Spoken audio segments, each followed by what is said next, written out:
So now we can proceed with our hearing, which is regarding overcoming the socio-economic crisis that was sparked by the COVID-19 pandemic. And I'm happy to be opening this public hearing. Once again, the hearing is on the socio-economic crisis and an effort to overcome this deep crisis that has been sparked by the COVID-19 pandemic. At the initiative of Mr. Junco, the plenary committee has now tabled a motion for a resolution on this matter specifically, and I wish to extend a warm welcome to all our guest speakers who are online, and I thank them individually for being with us this morning. Our aim in this meeting is to exchange views on ways of how we could handle this deep social and economic problems that are linked to the COVID-19.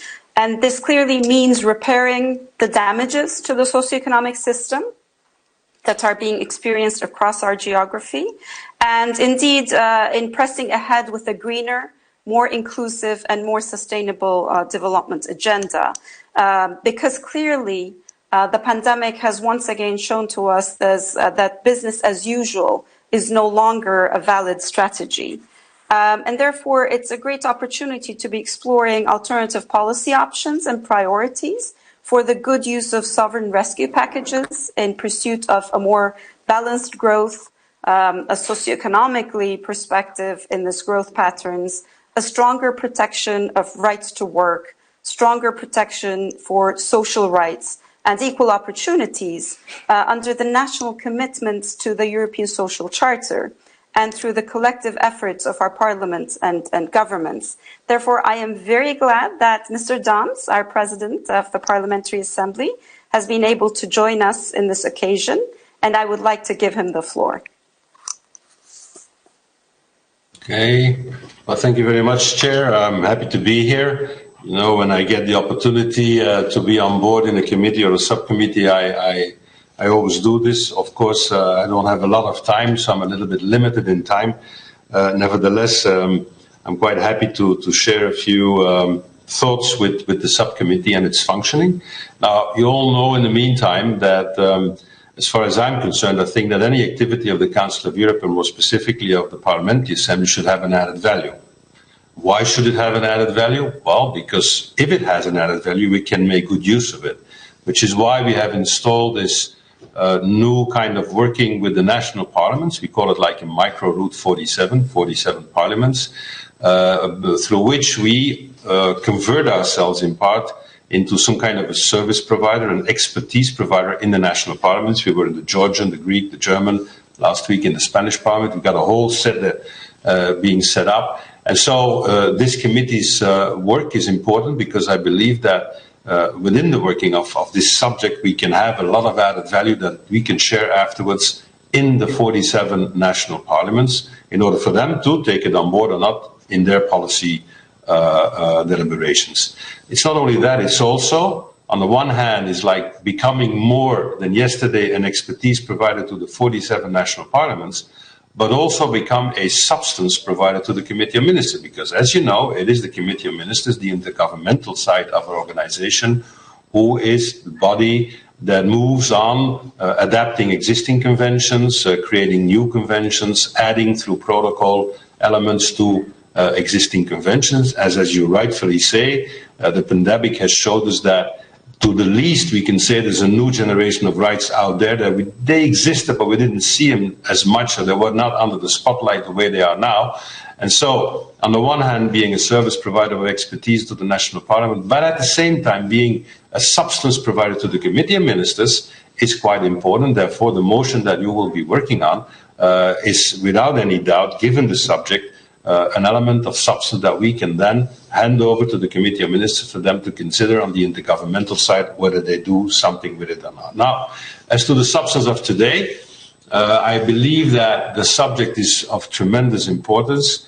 I don't exactly agree, but I mean, in the meanwhile, you know me, that the title is really covering it, because overcoming the socio-economic crisis sparked by the COVID-19 pandemic, if one of the elements of the socio-economic crisis is poverty, it is amplified by the pandemic, but poverty was still there. And so maybe there's an opportunity here to take a very different view to the aspect of inclusive societies, free and fair societies, in terms of how do you address poverty. And as far as I'm concerned, I said it before, environment, in my view, is not only an element of policy, it is rather a basic right. And to be quite fair, in terms of combating, fighting against poverty, it is an element of policy, but in my view, it is rather a moral duty. It's a lot more than just how do we develop policies in order to combat it. On the contrary, I would say the idea, or at the end, the final place should be that there is no poverty left. So how can we get people out of poverty in order for them to stay out of poverty? So that should be, at least as far as I'm concerned, an angle that might be of use in the future workings of your committee, given the fact that it is not a policy matter alone, but it is a moral duty of each and every one of us to do that.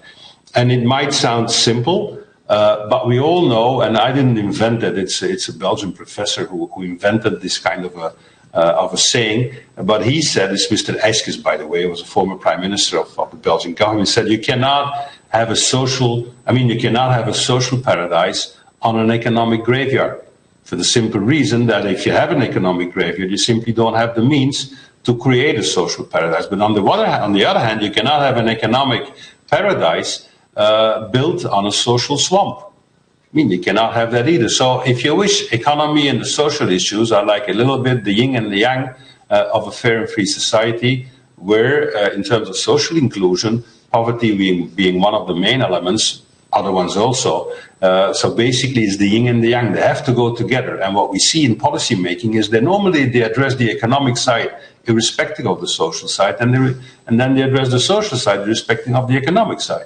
This is why I think that the workings of this subcommittee is very important, and the motion that you will be working on the one hand, as an expertise to the 47 parliaments, on the other hand, as a substantial contribution to the work of the Committee of Ministers, is quite important, and so it also gives proof that subcommittees have a sense in the workings of the Parliamentary Assembly. Now, one pitch that I would like to do in the working of your committee is I would like just to suggest, I'm not going to say how you're going to work in your committee, obviously that would be stepping over my authority, but I would suggest you to look into the study that has been made by McKinsey on the occasion of the Davos meeting last year.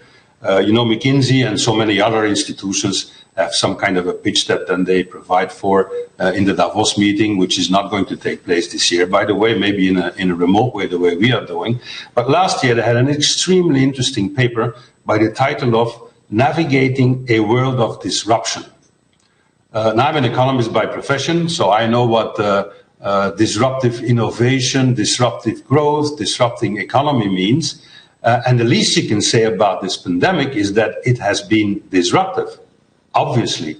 But basically, if you look at it, after disruption comes eruption of new things. And so maybe within the context of this pandemic, you can look at the pandemic in a way of how can I cope with the effects of the pandemic, which is a little bit the title of the hearing of today. Or you might look at it also, not alone, but also from a different angle, saying, shouldn't we take the opportunity of embracing this disruption? Because this disruption is now showing a lot more clearly a number of rights, this new generation of rights, environment being one of them, but also social inclusion being one of them, in order to, by embracing disruption, to, yes, disrupt the actual situation of today in order to make a better society.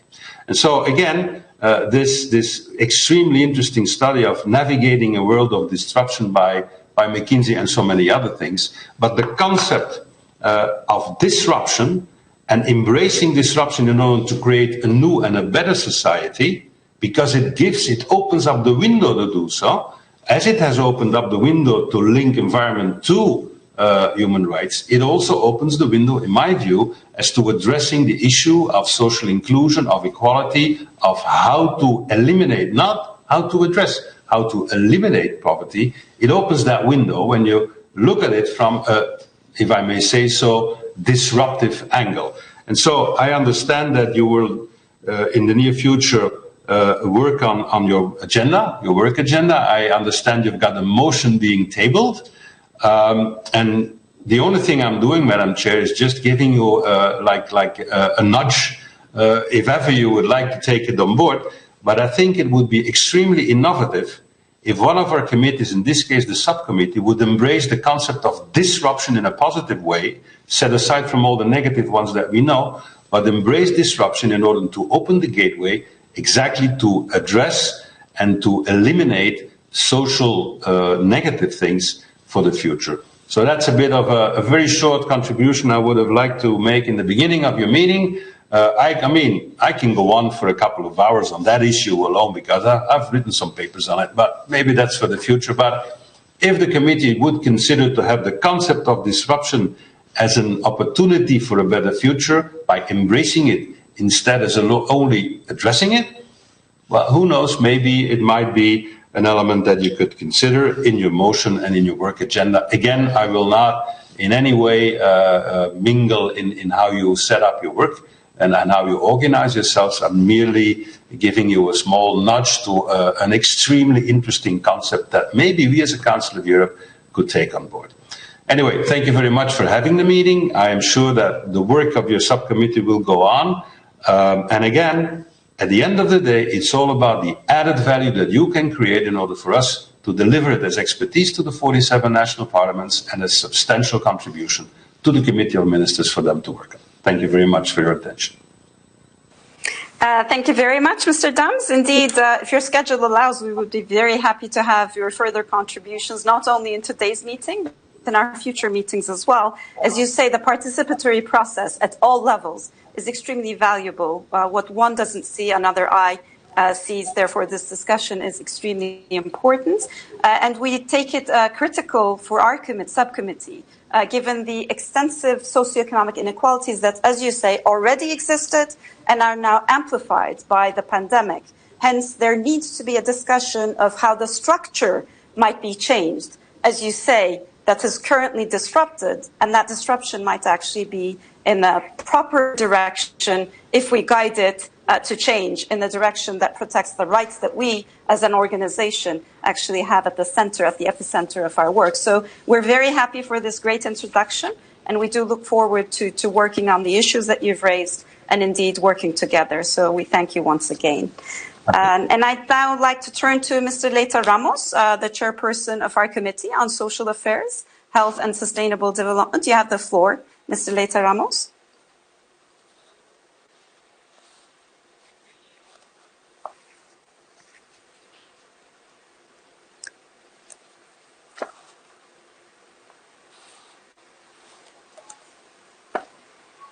Thank you, Chair.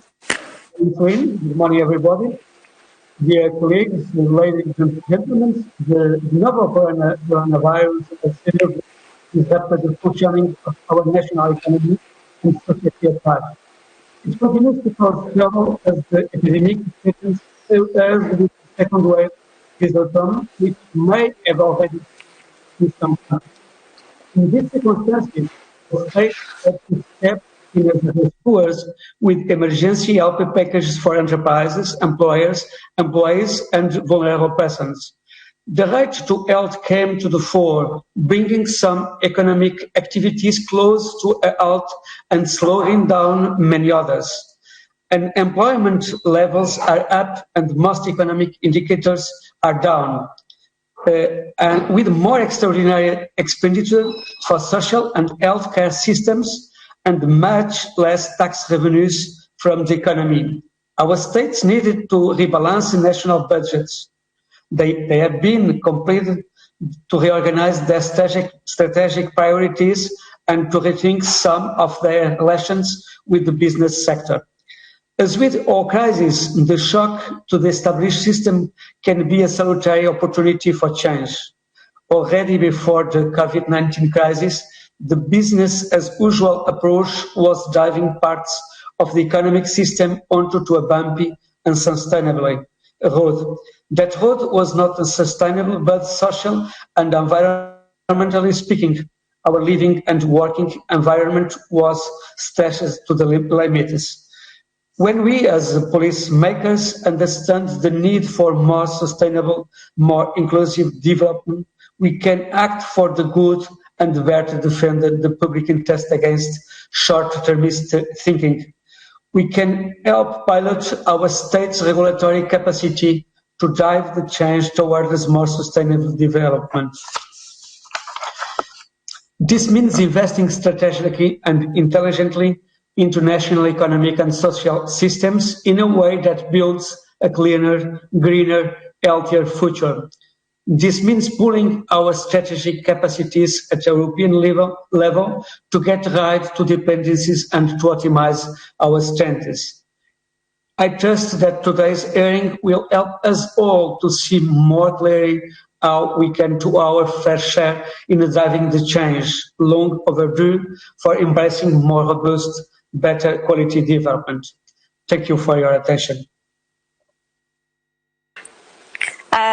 Thank you, Mr. Leita Ramos, for these great comments. To reiterate and maybe start the session, indeed, the focus has been a reminder of our rights, an issue that we take very dear to our heart. And as you state, there is a long overdue need to indeed discuss a new fiscal policy framework that actually takes these rights at their center. So once again, we'd like to thank you very much for your very guideful and useful comments. So now we shall start our first session, which we hope will indeed cover the next hour.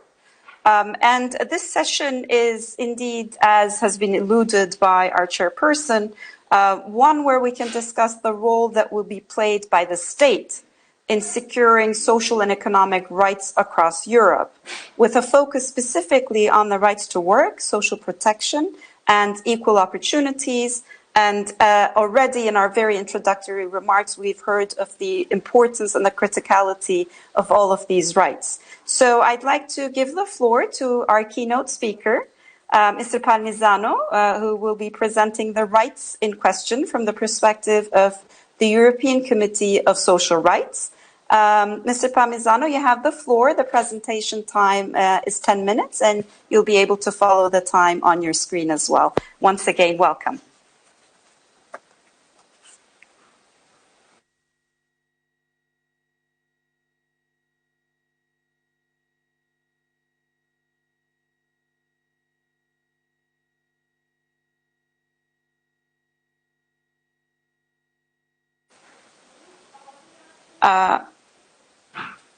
Mr. Palmisano, you would have to push on the icons.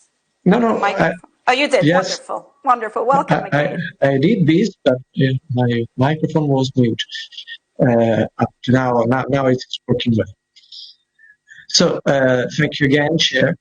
And again, I say that I would like to thank you for inviting me to this hearing, giving me the opportunity to offer a contribution to your important work on the European Social Charter and protection of social rights in Europe. As you all know, in the last decade, social justice and social rights, including the rights to work, social protection, and the right to equal opportunities, are under big stress, mostly as a result of the crisis that Europe has experienced in the last year. And I'm referring to the economic crisis, of course, but also to the migration crisis and now to the pandemic crisis. Since 2008, the economic crisis had an extremely negative impact on workers, families, and most vulnerable people. And the measures adopted by states and EU institutions to cope with such crisis, in particular the so-called austerity measures, also disproportionately affected those who are most vulnerable, the poor, the elderly, the sick. As for the refugee and migrant crisis, as you know, millions of migrants and refugees arrived in Europe in the last years, seeking protection from war, terror, torture, persecution and poverty, and creating division in Europe, namely in the EU and EU member states, over how best to deal with resettling people. But guaranteeing hospitality to these people, respect for their dignity and fundamental rights, prompt and proper social integration in all countries is a major challenge for the European civilization, I would say, and European democracies, one that cannot be missed.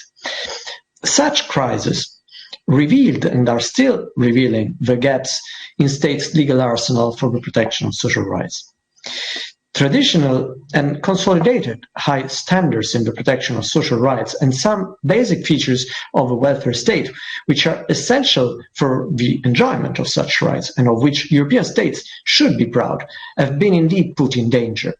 Increasing poverty and unemployment rate, in particular youth unemployment, social and economic inequalities, lack or shortcomings in migrant integration, job insecurity for many categories of employees, regressive changes in social security schemes and benefits, cuts in public healthcare systems and increase in the cost of healthcare.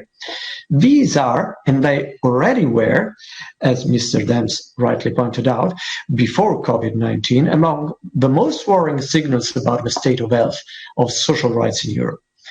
And now the pandemic crisis. As I had the opportunity to say on other occasions, the COVID-19 crisis is revealing that pandemic preparedness is all about social rights. I did not mean it as a rhetorical statement, far from it. Our unprepared and unprotected frontline workers, our defenseless older people in care homes, our children stranded for months without schooling, many workers losing their job, and many others are to a large extent the result of decisions that have been taken or not taken much earlier, sometimes years, sometimes more.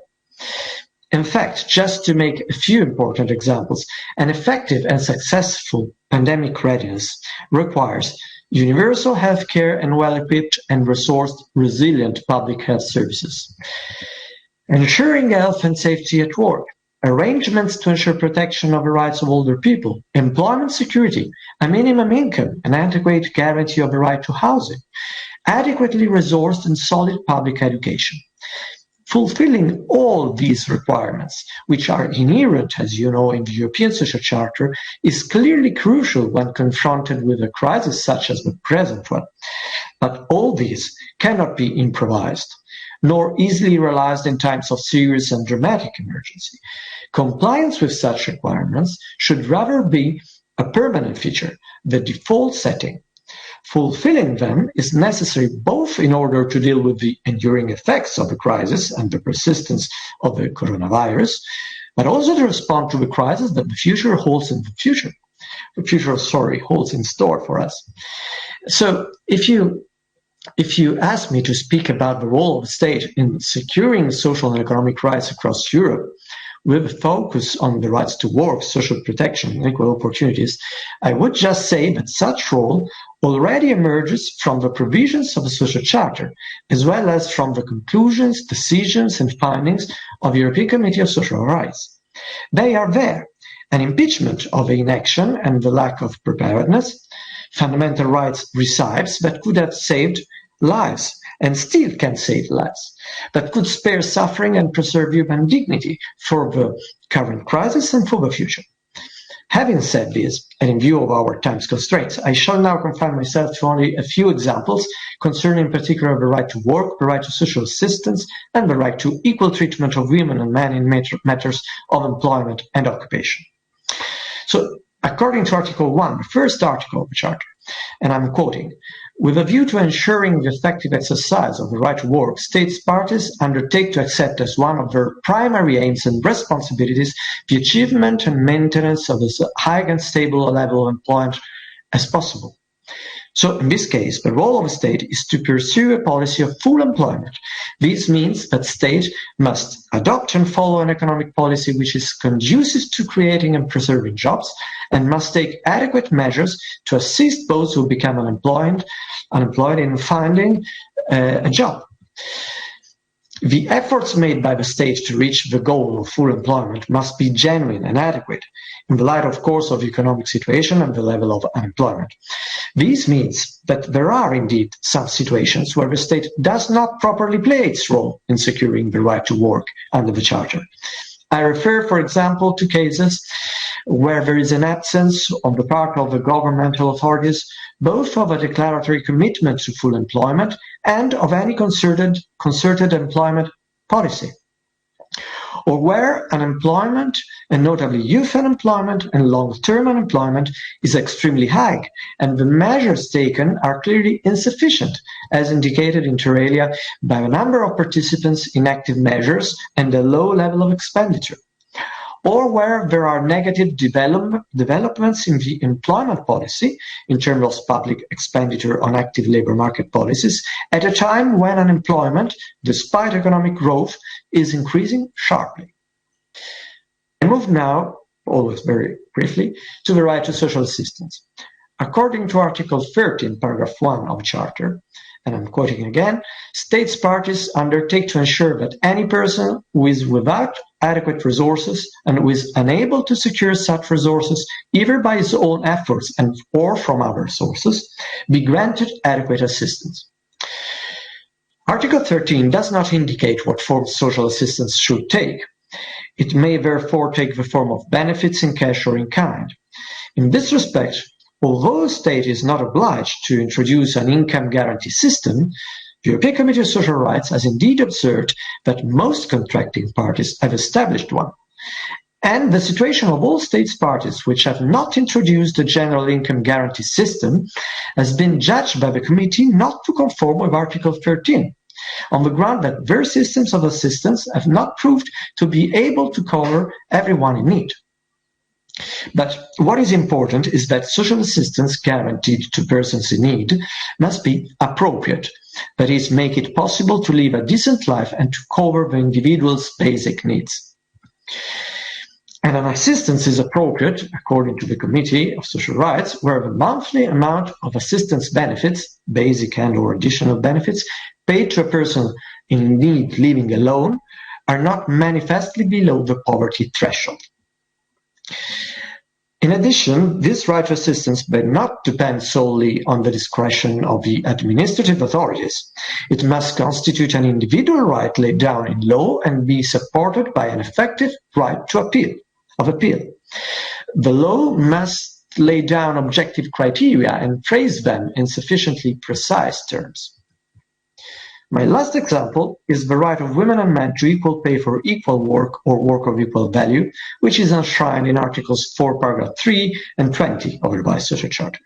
In particular, according to Article 20, states are committed to legally recognizing that right and to taking appropriate measures to ensure and promote its application.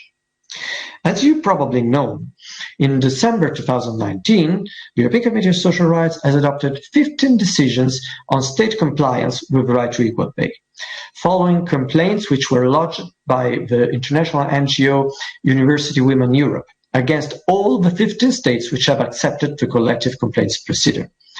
These decisions identify clear and strong standards in the field of equal pay, and more precisely, they clarify that the role of the state in this field is to recognize the right to equal pay for equal work in the national legislation, to ensure access to effective remedies for victims of pay discrimination, to ensure and guarantee pay transparency and enable pay comparisons, to maintain effective equality bodies and relevant institutions in order to ensure equal pay in practice. Moreover, the right to equal pay under Article 20 of the Charter implies the obligation to adopt measures to promote it.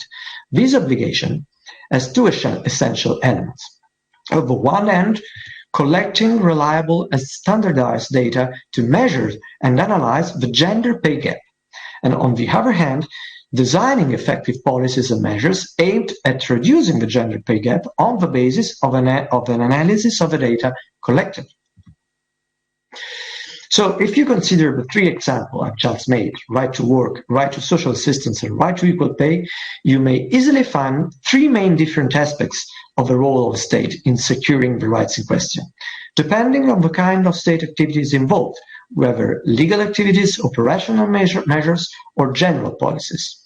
To be more precise, I refer first to the legal recognition and protection of right, or the legal regulation and monitoring of a given field or a specific sector within the national domestic legal order. The second aspect is the adoption of concrete operational measures, including creation of bodies or procedures aimed at ensuring the effective enjoyment of right in question or at attaining a specific social objective. And third, formulation and implementation of general policies aimed at the attainment of wide social objectives, such as, for example, achieving and maintaining a high and stable level of employment. Well, in addressing you as national parliamentarians, let me say that the way in which the state plays its role in effectively securing the above-mentioned rights, namely right to work, right to social assistance, and right to equal pay, largely depends on how much seriously parliaments take economic and social rights in their involvement in each of the three kinds of activities I just referred to. I'm, of course, thinking of the legislative function of parliaments, but also the function of providing political directions to the government and the role of political supervision over government activities. In this last regard, I think, for example, that it could be useful, firstly, to put in place a sort of early warning procedure in the national parliamentary context to monitor the compatibility of European and national legislation with the principles of the social charter. And secondly, to organize regular meetings at the European level between the competent committees of the different national parliamentary assemblies. Last but not least, with a view to reinforcing the protection and fulfillment by states of social rights throughout Europe, let me say that it is very important that the Parliamentary Assembly of the Council of Europe keeps supporting the good cause of the European Social Charter within the institutional framework of the Council of Europe. This means not only paying attention to the compliance by states parties with their obligations under the Charter and with decisions and findings of the European Committee of Social Rights, but also, for example, taking initiatives to promote a wider acceptance of the Charter provisions by European states, and especially of all the so-called core provisions of the Charter, or to accept also initiatives to promote the acceptance of collective complaints mechanism, which, as you know, has been accepted only by 15 out of the 43 states parties to the Charter. This, in my view, would also be very important. Thank you very much for your attention. Thank you very much, Mr. Palmisano. We will be wrapping up at the end and maybe guiding questions as such. So I now suggest that we hear comments and contributions from Mr. Katrougalas, both as a parliamentarian and as a former minister regarding labor, as well as foreign affairs. And I would like to add happily that Mr. Katrougalas is also the rapporteur of this Assembly's Political Affairs Committee on the activities of OECD. And that last May, we together issued a joint statement that spelled out a proposed roadmap for a post-virus economic recovery. So, Mr. Katrougalas, you have the floor, and your intervention time is 5 minutes.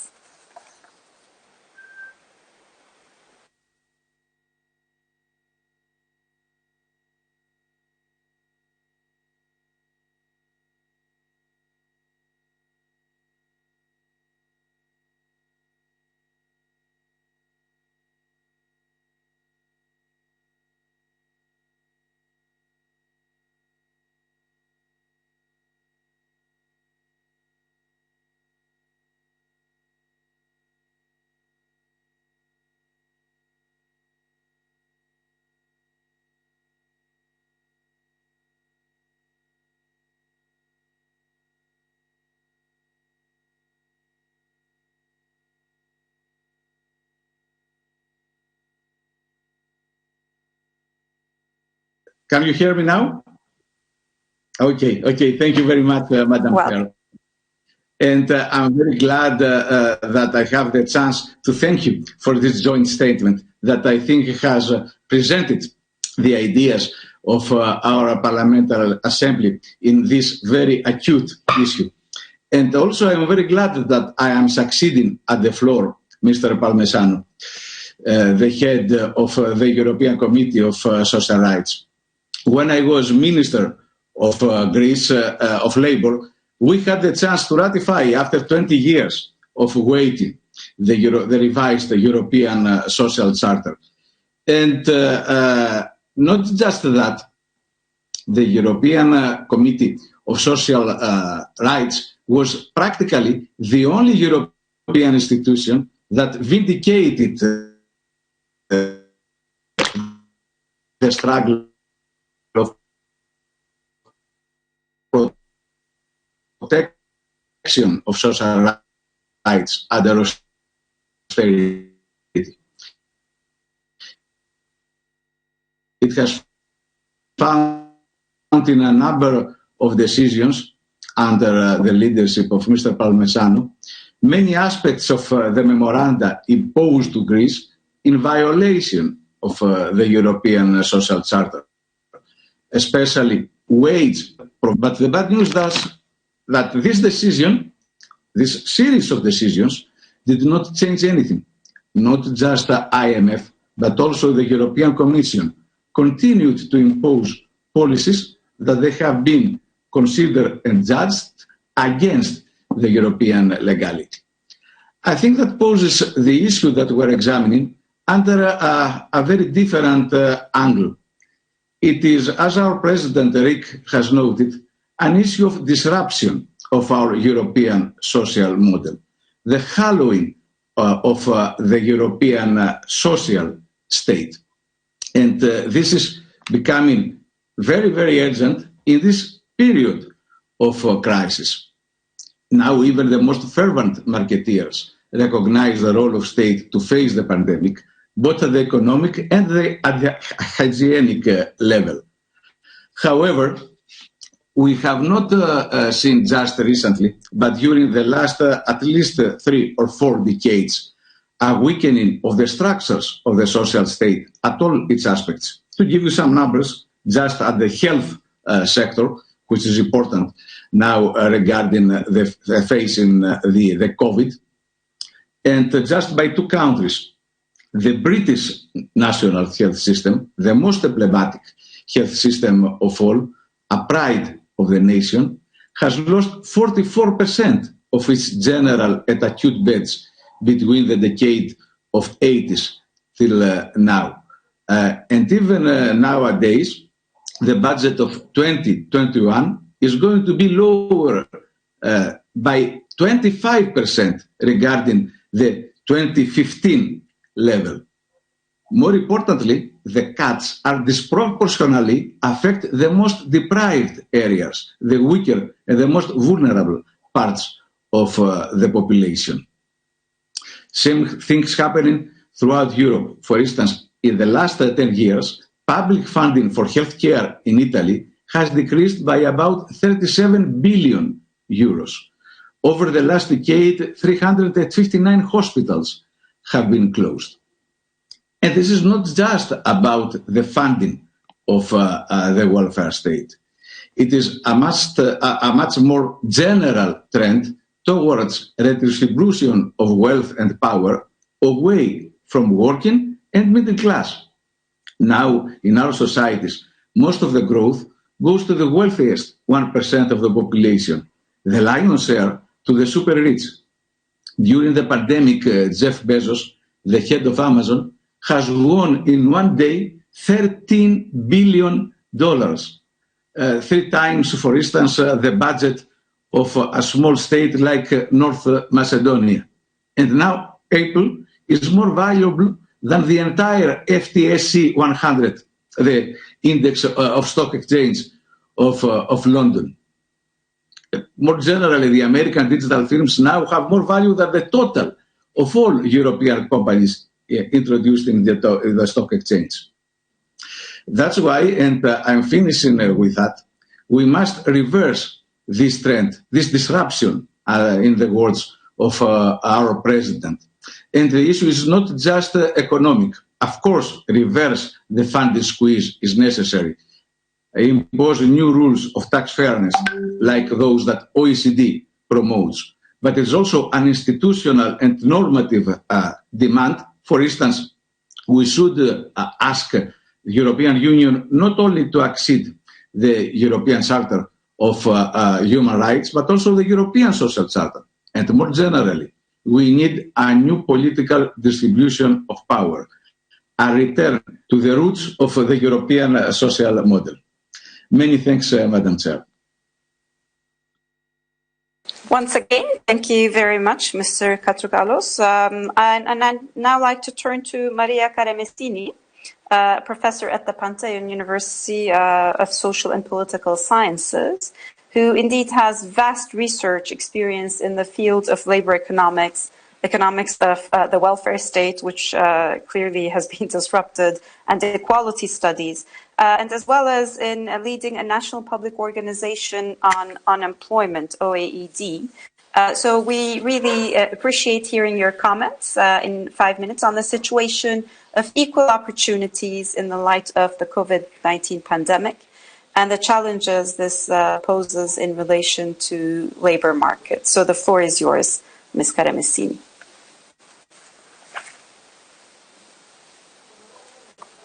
Ms. Caremessini, could you request to speak so that we can put you on the speakers list?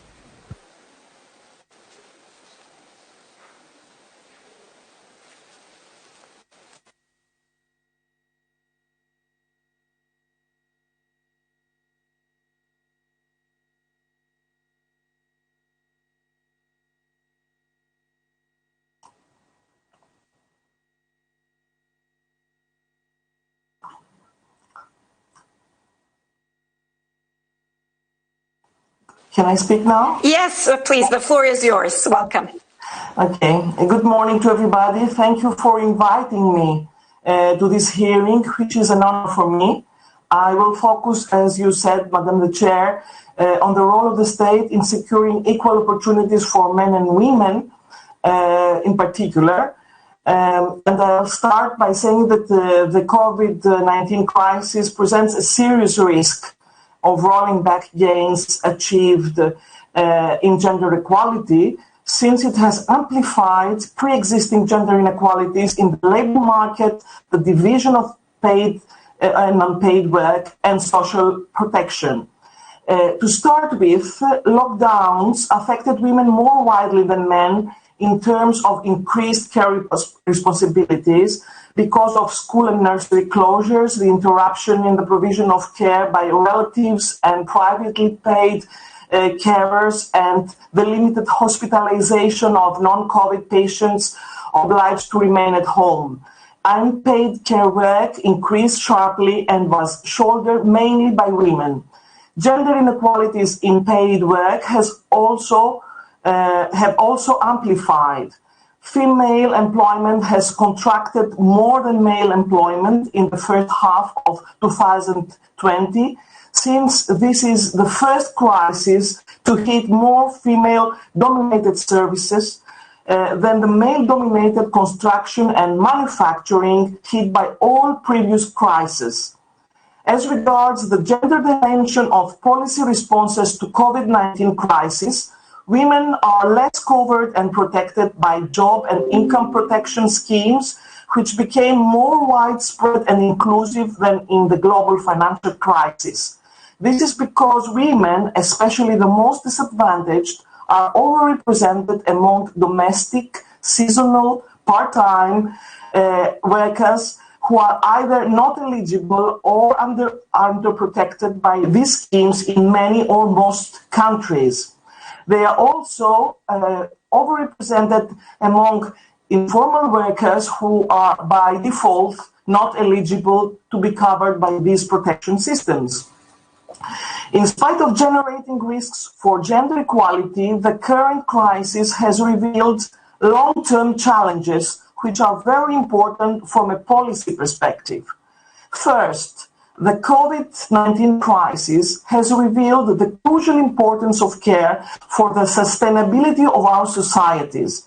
It has not only revealed the importance of the welfare state, the public health system, and social care services, but also the significance of domestic work done mainly by women for love or for money.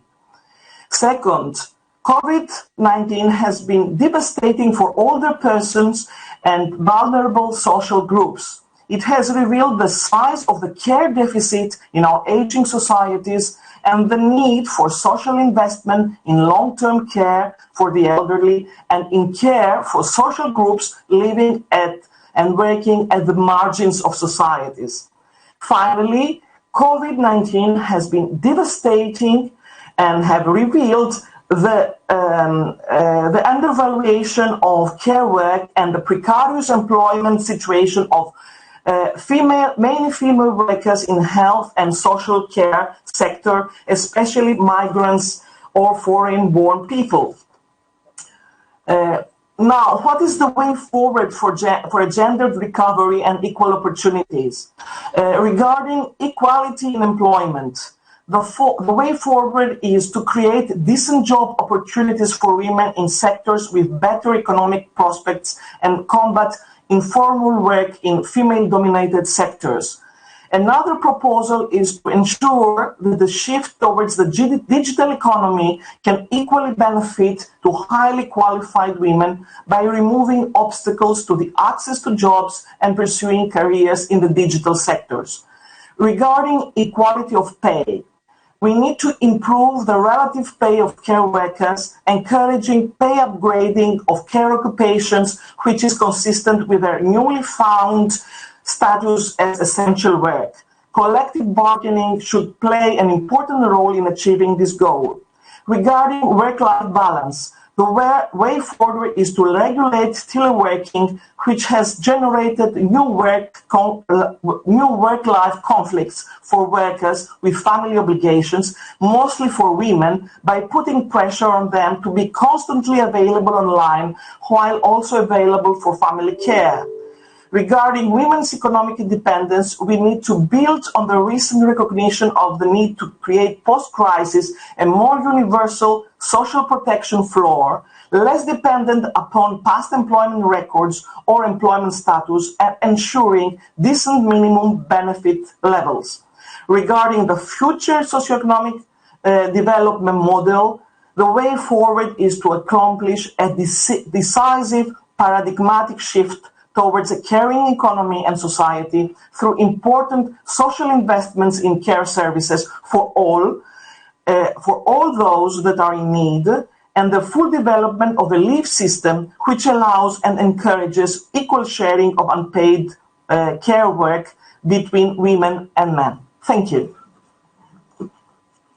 Thank you very much, Ms. Karamessini, for this very insightful intervention. And I'd now like to open the floor for questions as well as exchange of views. And I invite all of our participants to contribute with comments as well as questions regarding this already very clear framework. And I once again thank our contributors and valuable panelists for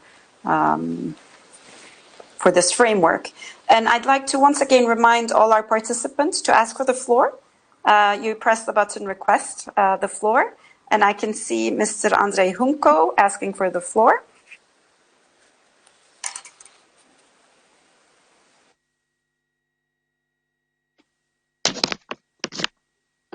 Okay, thank you. Good morning, everybody from Berlin. And thank you for this, I think, very important and interesting debate we have today. First of all, I would like to give an information from Germany to the committee and as well to Mr. Palmisano, that after 13 years of debate we had here in Germany, tomorrow we will have the decision that Germany will ratify the revised social charter. So this is a good news, I think, but there will be a lot of exceptions. That is the bad news in it.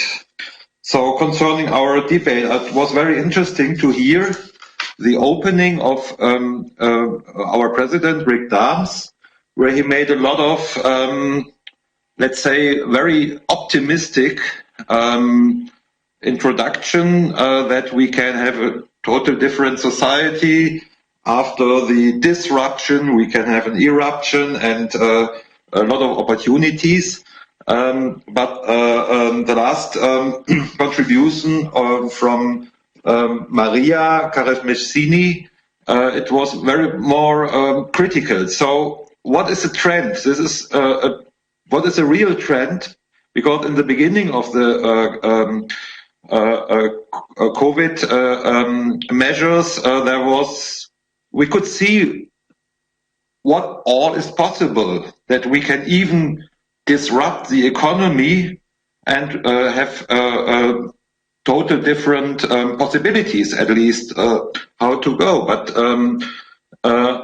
I personally, in the last weeks, I'm more critical on what will be the outcome concerning social rights of the whole story we have concerning COVID-19 and the measures. So, which is a real trend? I think this will be a big debate we will have in this subcommittee, and maybe as well in the debate we will have concerning the socio-economic consequences of COVID-19. One example from Germany, and Georgios Katrougalos spoke about the hospitals and the health system. We have the situation, we have still, compared to other European countries, in Germany, quite a good, still a good system of hospitals and intensive beds and possibilities to react. But there is at the moment a trend that a lot of hospitals will have to close because of not enough financing for what they have done concerning Corona crisis. So this is so I'm a bit worried about what will be the real consequences out of this crisis, despite very optimistic or positive possibilities which lays in the disruption of the economy. Then a second question, and then I will close on this.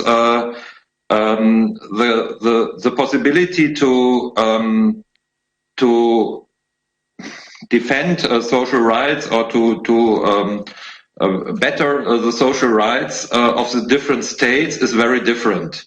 We had a real huge intervention of the state concerning health for people, who concerning state donations for the economy, which is a total difference what was done 10 years before in the financial crisis, in the euro crisis.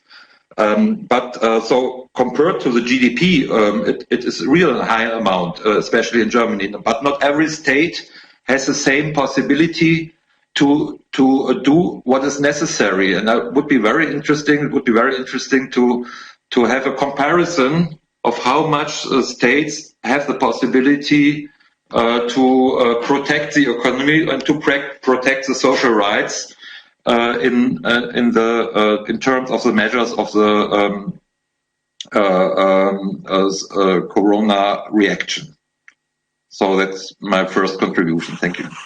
Thank you very much, Mr. Hunko. I'd like to add two questions to these very valuable, interventions that Mr. Hunko put forth. One is actually reiterating the state capacity, the existence of state capacities to ensure that we can do these, which actually is a prelude into one of my questions. I think Mr. Katrougalos very rightfully put forth the idea that we have rights defined in the Charter, but then we have financial and economic frameworks that seems to be disconnected from these rights. The decisions of collection of revenues as well as decisions of spending. So it's not only a funding issue, but it's the framework that we have in our economic decision making. How can we connect back rights with our economic decision making processes, where rights are not an intangible, but rather we make them tangible in our economic framework? So is there anything we should, as parliamentarians, discuss here? And the second question is relevant more regarding the COVID case. We have been, or the rhetoric has been framed as the need to either protect health or protect the economy. And in many of our countries, indeed, this led to an outcome where neither health was protected nor the economy was protected. Can we ensure through state interventions that both our health as well as our economy is protected? Is there a framework that could guide us in ensuring that health is not forsaken for the economy, or the economy is not forsaken in the name of protecting health? So I'd like to give the floor to our three speakers to respond to these interventions. Should we do it in the order of the contributions, or if any of our speakers would like to take the lead in responding, they could request the floor.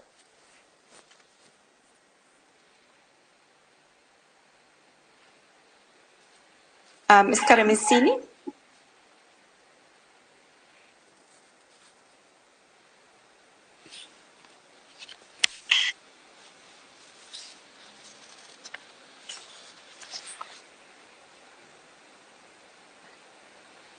So the floor is yours. Thank you. Okay. I will thank Mr. Junco because he referred to my speech by saying that it was more critical than the previous addresses to the plenary. But I will have to say that I fully endorse the approach of the president of the Parliamentary Assembly, of Mr. Rick DAEMS, that we need to, first of all, to establish that we can cope with the consequences of the crisis, and at the same time take a long-term view of the challenges, and since now try to see the way forward. Although I think that what if the possibility to go forward is depends on European Union, because I come from a country which is member of the European Union. The possibility of the European Union to step forward the European integration in a way of providing means to European states that were not previously available in order to build their economies and the society and the sustainability of their societies.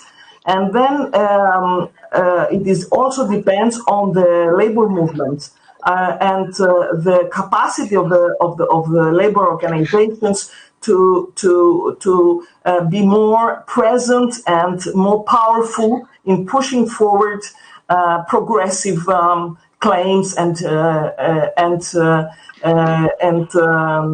responses to the long-term challenges as well. So what you said about the trends and is also connected to the possibilities. So in the first place, we should have a fiscal capacities from the point of view of state to step in and push and prepare the way for a more socially just and inclusive society, and at the same time ensure that the labor organizations have the political and power capacity in order to push forward their own claims.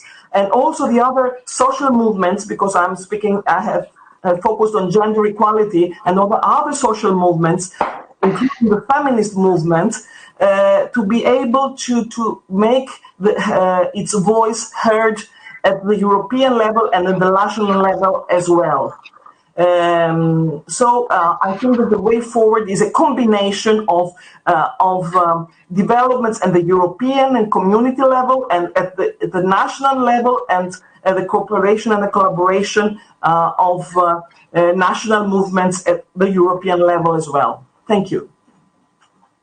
Thank you, Ms. Karamessini. And Mr. Palmisano?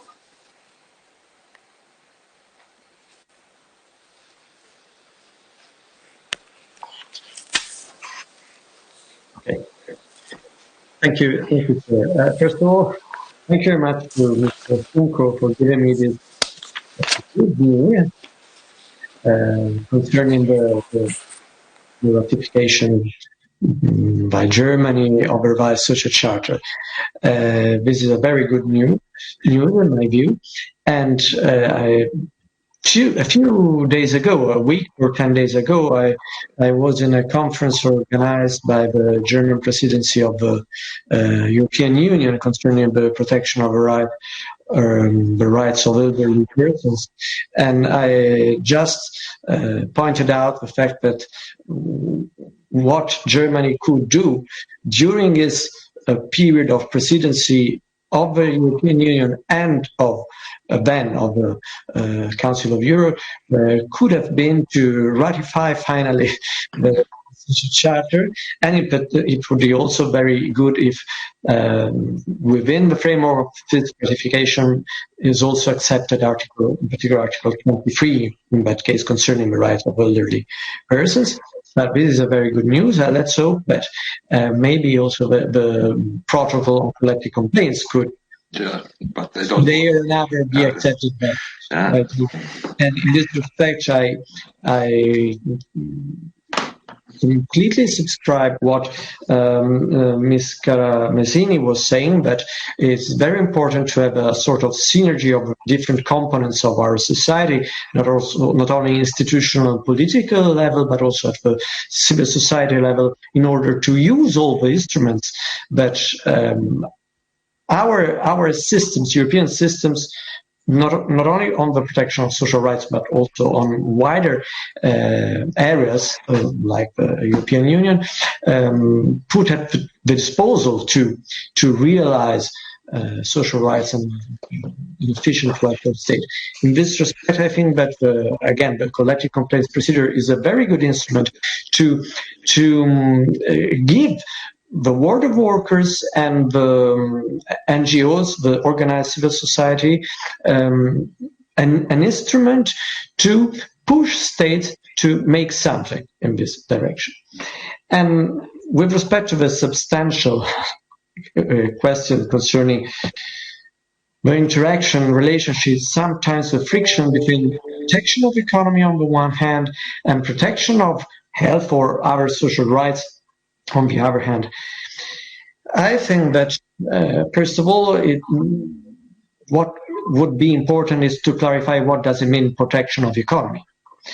Because if this means protection of the rich, or let become more rich those who are already rich, and all the productive system only, so to say, it's of course a way of seeing what does it mean protection of economy. I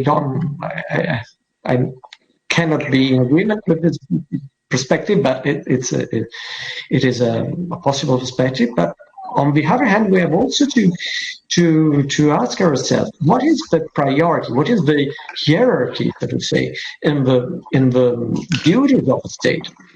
Today's session is about the role of the state in securing. But securing social rights comes before or after protecting economy? This depends on the different system of values of legal system and institutional system in Europe, of course. It depends on the different constitution of states. It depends on the constitution, so to say, of the European Union. It depends on the legal instruments provided for by the Council of Europe. Within the framework of the Council of Europe, the primacy is, without any doubt, protecting social rights. Within the European Union, maybe there are some doubts about this. We know that there is the value of a social economy now after the Lisbon Treaty. Before was a bit different, and so I hope that it can be more easy also at the European Union level to harmonize protection of social rights, protection of economy and economic freedoms. And I hope that in this respect, the new European Pillar of Social Rights can represent an opportunity to make an improvement on the part of the European Union. Thank you. Thank you very much, Mr. Palmisano. And I'd like to thank once again our panelists for this first panel that we've just now concluded. And I think we do take the message very strongly to our heart that it's quite necessary to harmonize rights with the actions that we take at the state level. And we do look forward to hearing more member states ratifying the European Social Charter, as well as the collective complaints procedure. And as a subcommittee, we take it as our duty to indeed ensure that this is an issue we carry to our and across our member states. So I'd now like to start the second session, which is on tackling socioeconomic inequalities, where we will be able to hear about the current situation, the outlook, as well as the priorities for action regarding how to tackle the socioeconomic inequalities. And I am very pleased to welcome Tomáš Boček, Vice Governor for Target Group Countries of the Council of Europe Development Bank, ECB. Mr. Boček will present to us the work of the bank on analyzing socioeconomic inequalities. We have been reading their reports, their extensive reports, and the relevant actions in terms of financing the high priority projects that they have in light of the ongoing pandemic. So, Mr. Boček, the floor is yours. You have 10 minutes. Welcome. Thank you very much, and good morning to everyone. Thank you for inviting me to this hearing and giving me the opportunity to address this issue, because it is an issue that we are dealing with every day, as combating socioeconomic inequalities is in the DNA of our bank. So I will shortly just say a few words about the inequalities where we are, and I will start with the year 2008, where financial crisis cast a long shadow over inequalities issues in Europe over the last decades. And on average, in Europe, those in the top 20% have 5.2 times the wealth of those in the bottom 20%. But it is not the income inequality that continues to be the main problem, but access to opportunities remain an issue in terms of labour market, education, housing and health services. And the COVID-19 pandemic has only highlighted how they have worsened and play a key role in widening inequalities during the pandemic. The loss of jobs has been catastrophic. Based on the most recent ILO estimation, during the second quarter, Europe lost 41 million equivalent full-time jobs, and so far in the third quarter, roughly 27 million jobs. Not all jobs are equally affected during the pandemic. Retail, education and health manufacturing, construction workers are less likely to have worked from home. And these are also the jobs that typically pay considerably less than national averages, more vulnerable to economic shocks, and workers have small levels of savings to rely upon during hard times. All of which is pointing to increased vulnerability of a large segment of the workforce. Now, lower income individuals often live in housing arrangements that exacerbated COVID-19. Nearly 1 in 3 low-income individuals live in an overcrowded home. And such living conditions only make the COVID-19 situation worse for low-income people. Because of increased stress and strain on mental health during confinement, but also it's harder to self-isolate or isolate those family members with COVID-19 symptoms, and increasing the likelihood of being infected. So those on the bottom see housing costs as a huge burden, with costs representing 40% or more of their disposable income. And COVID showcased how low-income neighbourhoods had a harder time to access health and education services. Access to technology makes it harder for low-income households to connect remotely. 1 in 3 European households in the bottom 25% do not have a computer at home, making it difficult for children to access distance learning options which were enacted during the confinement period. Also, reliable access to high-speed internet remains spotty, and full broadband coverage is still not universal, at times can be costly, especially for low-income households. Again, this is further limiting access to educational services, but also limiting the effectiveness of remote medical assistance, remote social care support, and so on. Access to education, well, I have also mentioned that, but it was already unequal before the pandemic. Schools that serve low-income students often report having issues concerning material shortages for effective learning environments and the number of qualified teachers. So again, all of this points to a picture in which low-income students with more limited technology access for remote learning will most likely see a widening of educational outcomes compared to their richer counterparts. Now, health risks.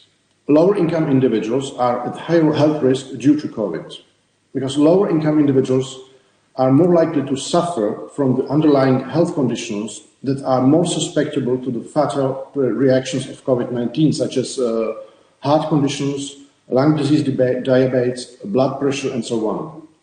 At the same time, low-income individuals may face access and cost issues, because by Eurostat estimates, in countries like Greece and Estonia, nearly a fifth of people in the bottom 20% have unmet medical needs due to cost, waiting times, and distance to medical services.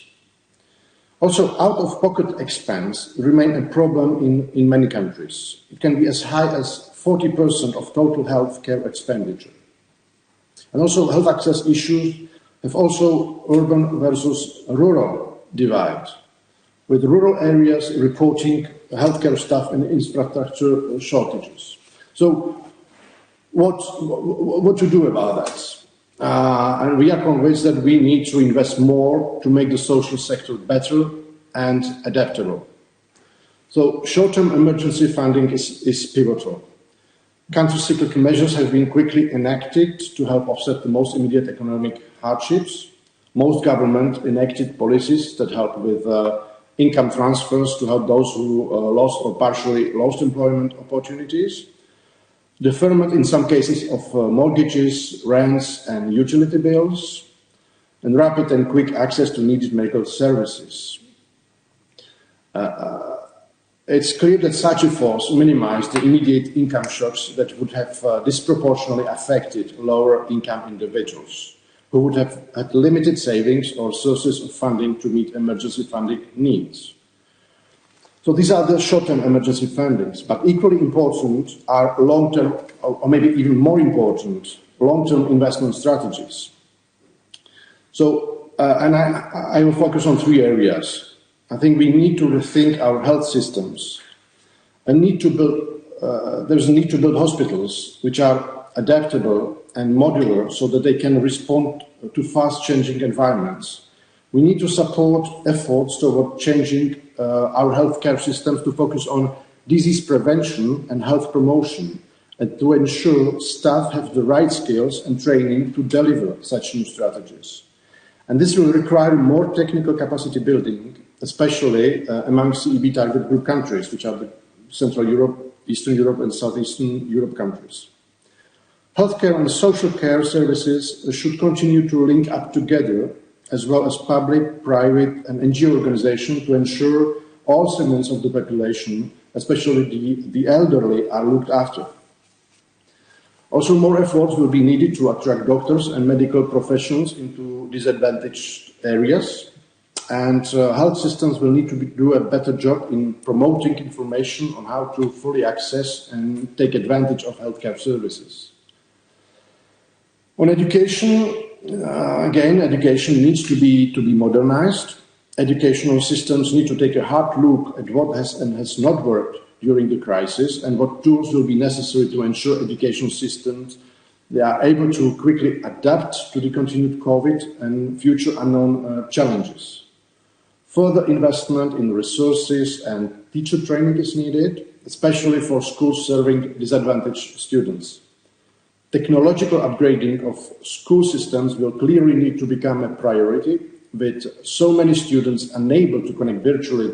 This showcases a vital issue of ensuring students also have access to much needed technology.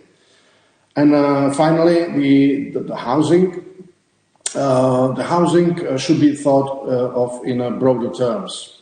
Housing inequalities again played a key role in highlighting overall social inequalities in the COVID-19 era.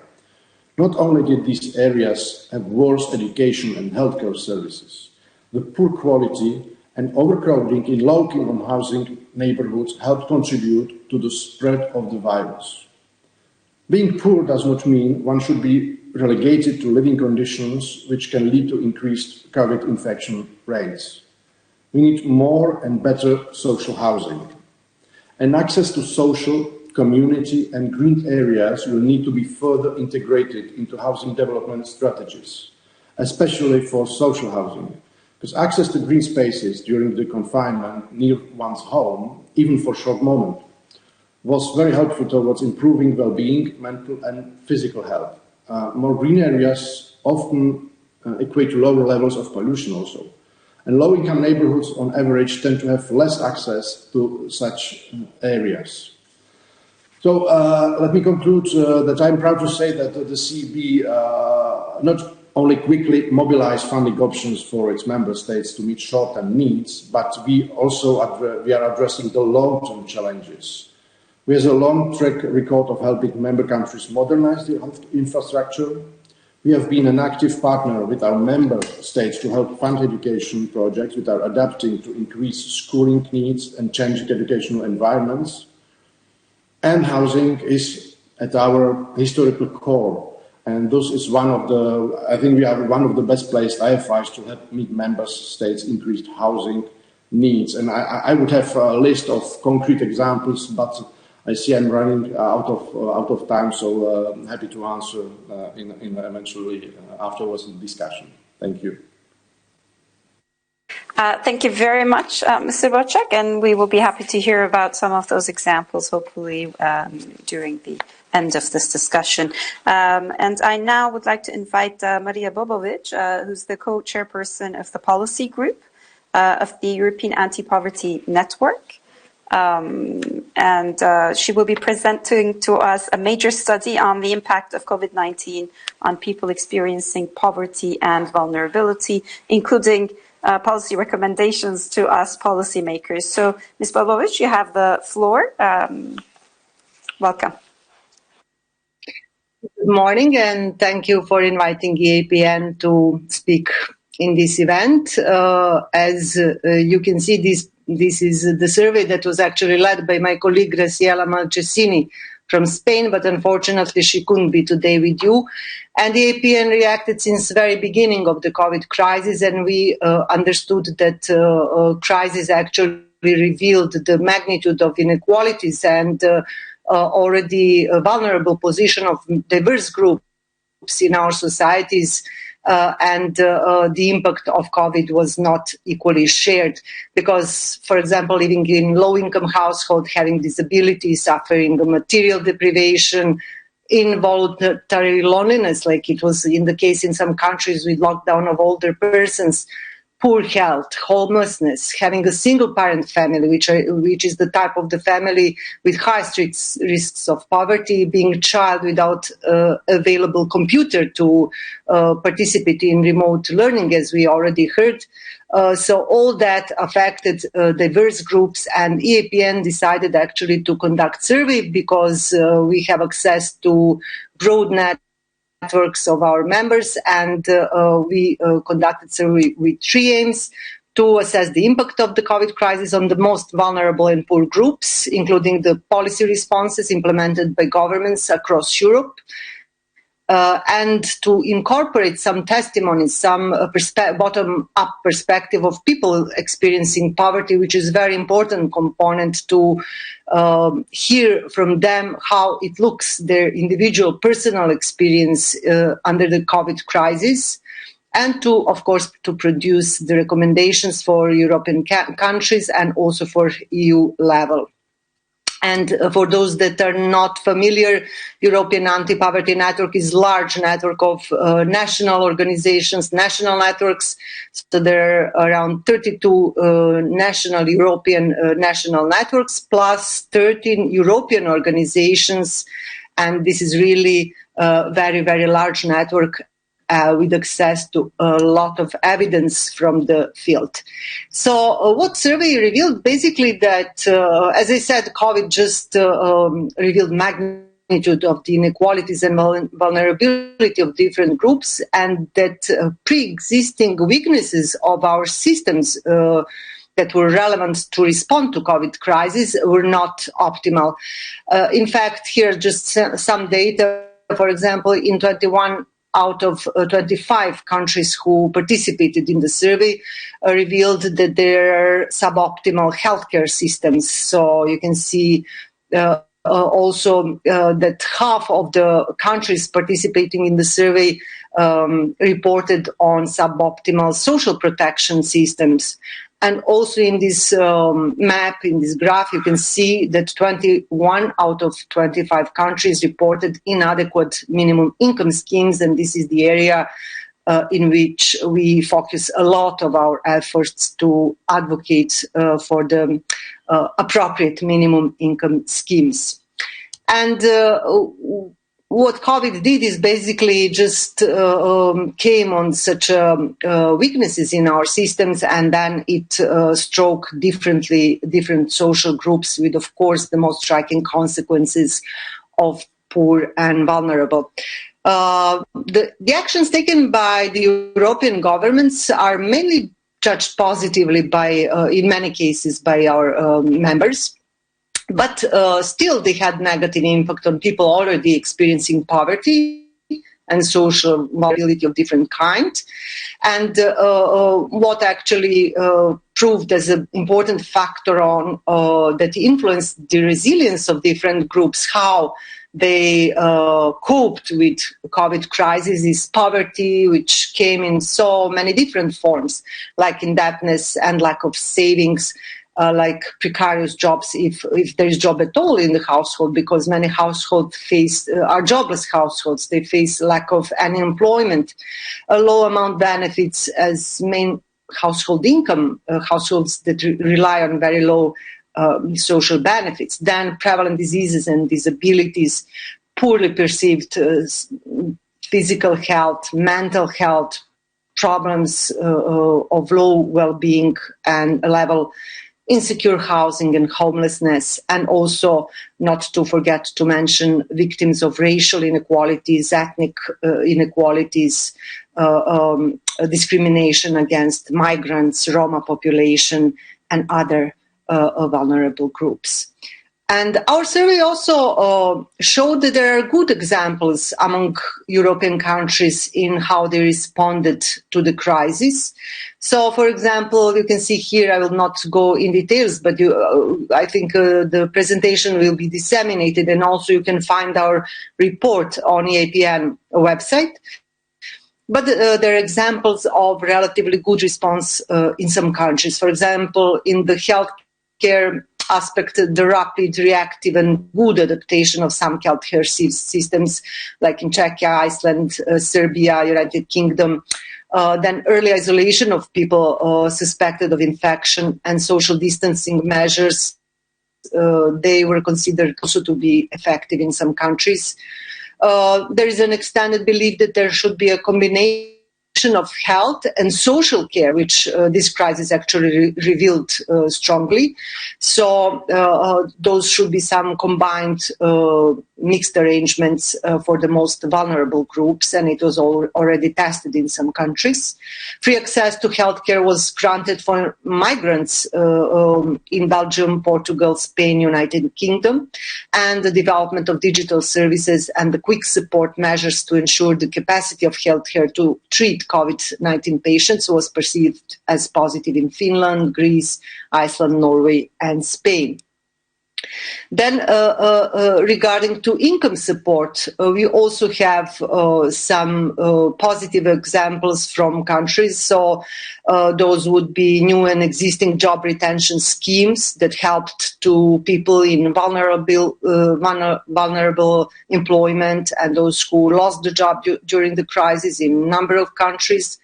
Then extensions to unemployment insurance that was applied in some countries, extensions to means-tested programs, new targeted transfers to specific groups, and additional direct help with expenses, including moratorium on taxes, social contributions, and housing costs.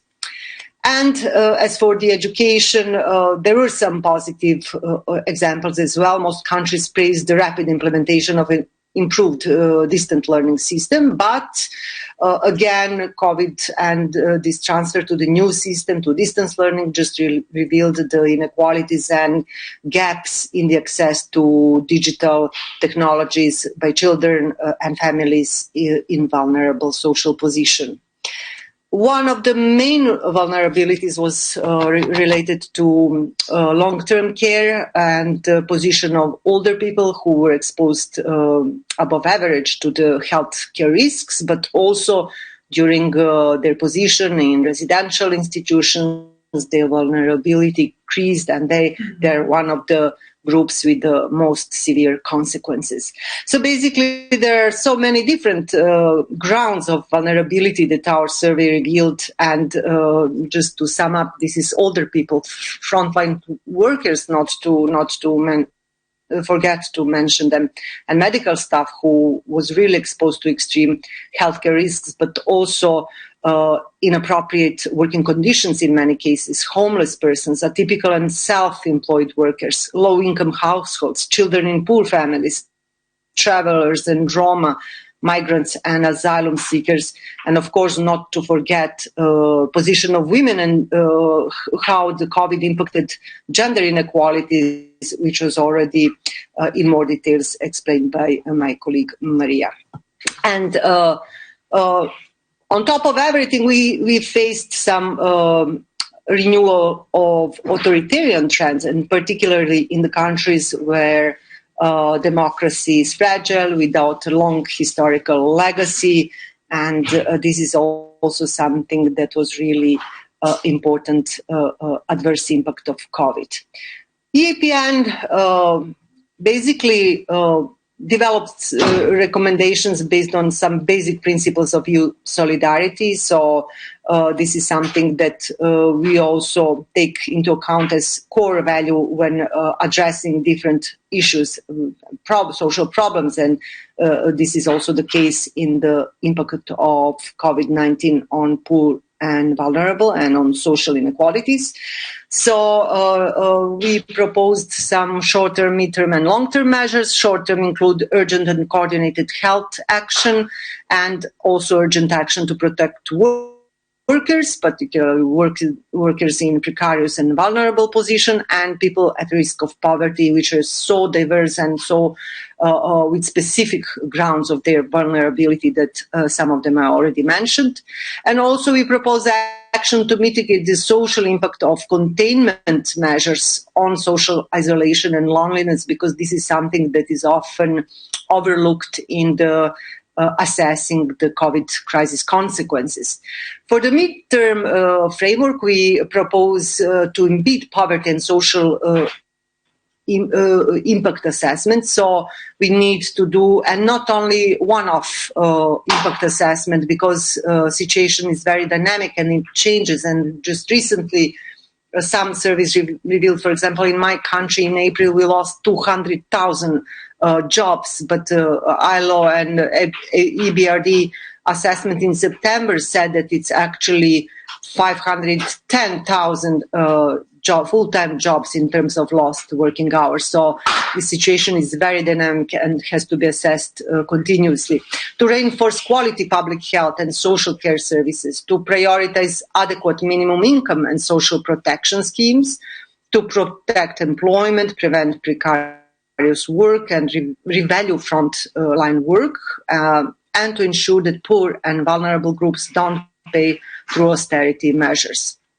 And finally, for the long term, EAPN advocates for years that we need to adopt overarching EU social and sustainable strategy, to adopt integrated EU anti-poverty strategy, which we think is very important for systematic and effective action to eliminate poverty and exclusion, to implement a comprehensive assessment of the impact of COVID on poverty and inequality, EU-wide and also Europe-wide, to establish strong and balanced semester coordination, which will have strong social component, to make progress on obligatory rights, and we advocate for EU directive of minimum income, to ensure that EU recovery plan benefits the poor and vulnerable, and to ensure meaningful participation of people experiencing poverty, which should participate in tailoring measures, and civil society organizations, which are really also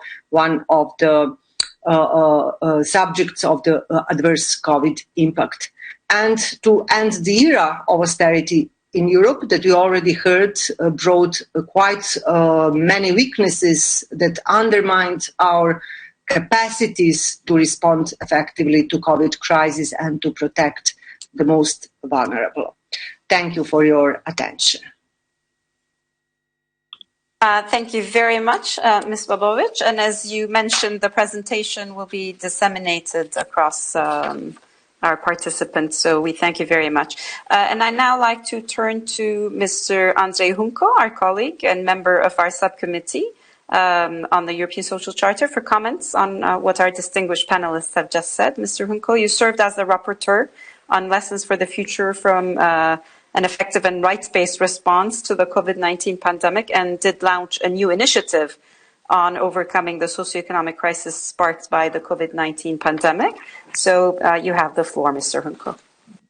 Yeah, thank you very much to the experts, to the presentation, which were very interesting. And still, for me, is I still have in the process of trying to understand what will be the general, what is the general trend coming out of this crisis. So it seems that that the main or how would you respond to the question, will in the end, let's say next year, in 1 year, will there a deepening of existing socio-economic inequalities and a deepening of the exclusion of the poorest in society, or do you think it will be the situation will be bettered? I'm quite worried about this. So still is for me the question of the general, what is the general trend out of this crisis? And I was very shocked by the figures you, Mr. Bocek, reported from the ILO. If it's true that 41 million job losses in the second quarter and 27 million job losses in the third quarter is real, then I think this is a huge problem coming in the next months to our societies. Just a question, is these numbers, were it to European Union, were it to Council of Europe member state, what was the relation to these numbers? And you, Mr. Bocek, you as well mentioned the need to rethink our healthcare systems, and you focus on disease prevention. I think we have to go even a bit further to really rebuild the health systems and to make it. I think it should be public health systems, and it should be really well funded by public. I think the COVID crisis has shown this as necessity.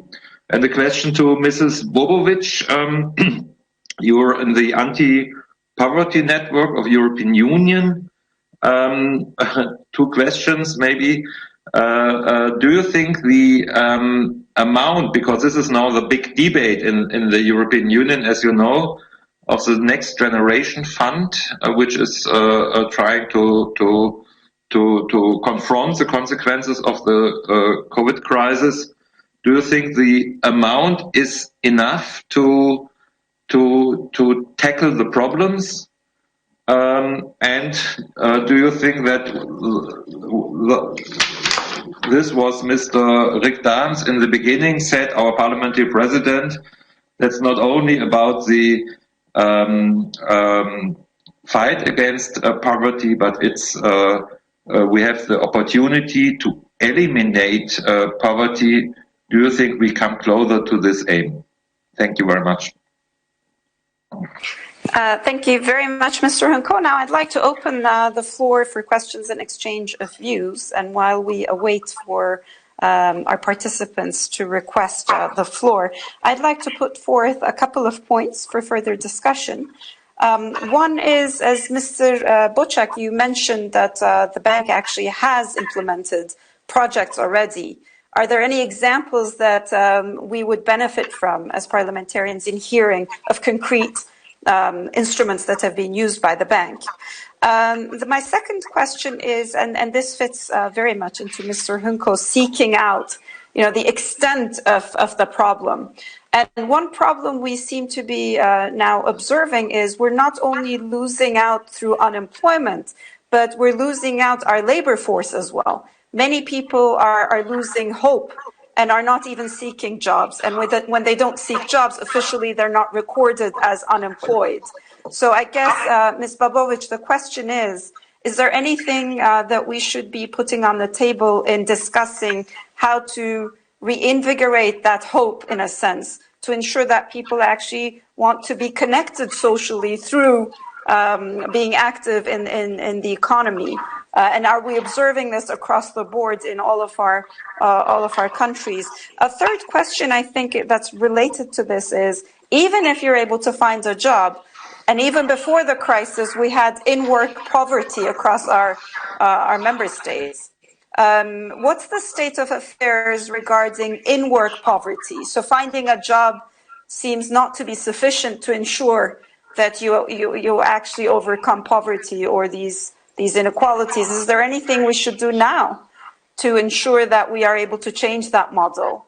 And would basic income maybe be an issue that we should take more seriously rather than just direct transfers that we're now discussing? Should we have a basic income across our population? And also, finally, we came into this crisis with a very heavily indebted financial structure for the households. Indeed, the 2008-09 financial crisis was one about debt.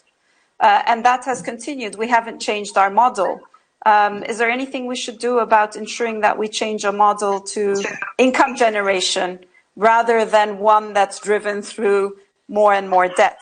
I know these are huge questions, but I think these are relevant for our future policy making. And I can see Mr. Jean-Pierre Grin requesting the floor. Mr. Grin, the floor is yours.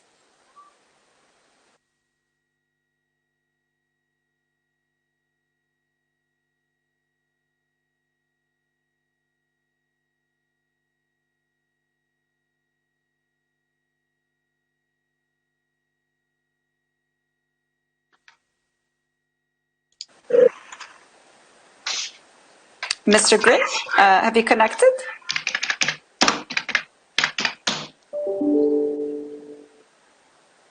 So I understand that we're having some connection problems. Yes, Mr. Grin, we can see you connected on the screen.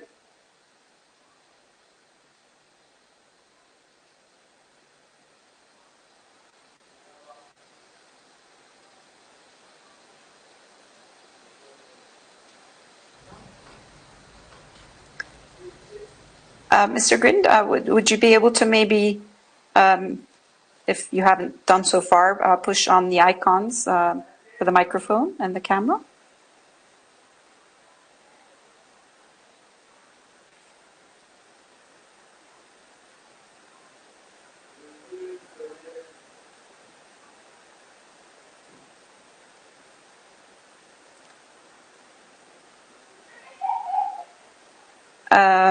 Maybe if you could release the microphone and try to request for the floor once more, we could try it again, maybe.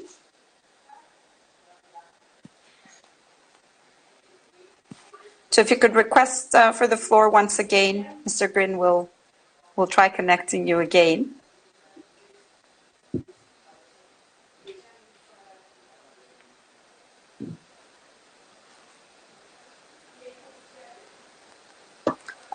Okay, so I guess Mr. Grin was unable to connect, so he's dropped from the request. If he comes back, we'll continue with his question, but we might now go back to Ms. Bobovic, maybe in responding to the interventions and the questions, and then Mr. Bocek. Yes, Ms. Bobovic. Thank you. I will try at least to answer some questions. There were so many. As for the funds, it's really difficult now to estimate what is enough, since we still don't know the magnitude of the consequences. So it is hard also to know how things will go next month, what will be the consequences. And I think this should be something that should be very dynamic and followed by proper assessment to be sure that measures that we use and means that we allocate for that are sufficient, and particularly to assess how that is available and how it's transferred to the benefit of those most vulnerable, which is often not included in our assessments. In many official assessments, we know that already measuring poverty and social exclusion doesn't take into account some of the most vulnerable groups that are not reachable through the survey. So this is something that should be taken into account, and that's why we think that basically civil society that has that kind of knowledge, that has link with people experiencing poverty, should be much more included in decision making, and to be used not as somebody that will just be critical towards some measures, but as a knowledge resource, as a mediator towards those groups that are not sufficiently visible, and it's difficult to estimate. Then, is it the opportunity? Of course, every crisis unpacks the previous systems and it creates new opportunities. It's not just to produce, to generate some negative impact. But as we could see from some previous months, in certain cases, the decisions were not so we didn't learn enough. I think we really didn't learn enough, and we know that we spoke already that we want to eliminate poverty after Lisbon strategy. There was open method of coordination, and then there was crisis, and the number of poor population of people in Europe increased, and then we again implemented certain policies that didn't reduce poverty, and now we have another increase, and will we reduce? That depends, of course, of next cycle of policies, and this is what we actually advocate. It's integrative anti-poverty strategy, because only like that we can we can approach the problem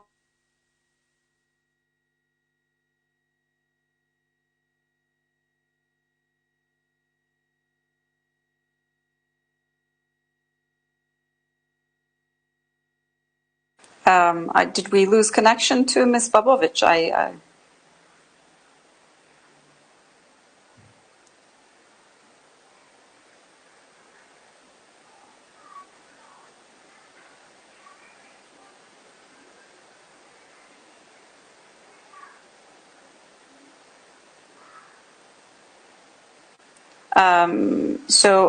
I'm not sure if I lost the connection, or are we not hearing Ms. Bobovic?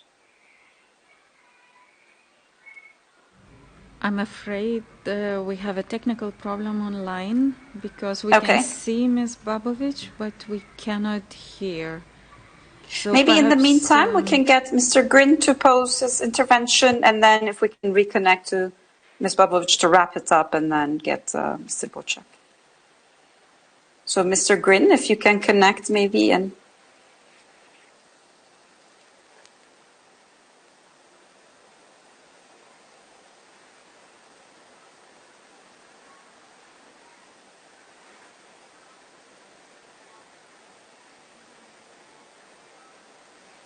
Mr. Grin, we see you connected, but we can't hear or see you personally.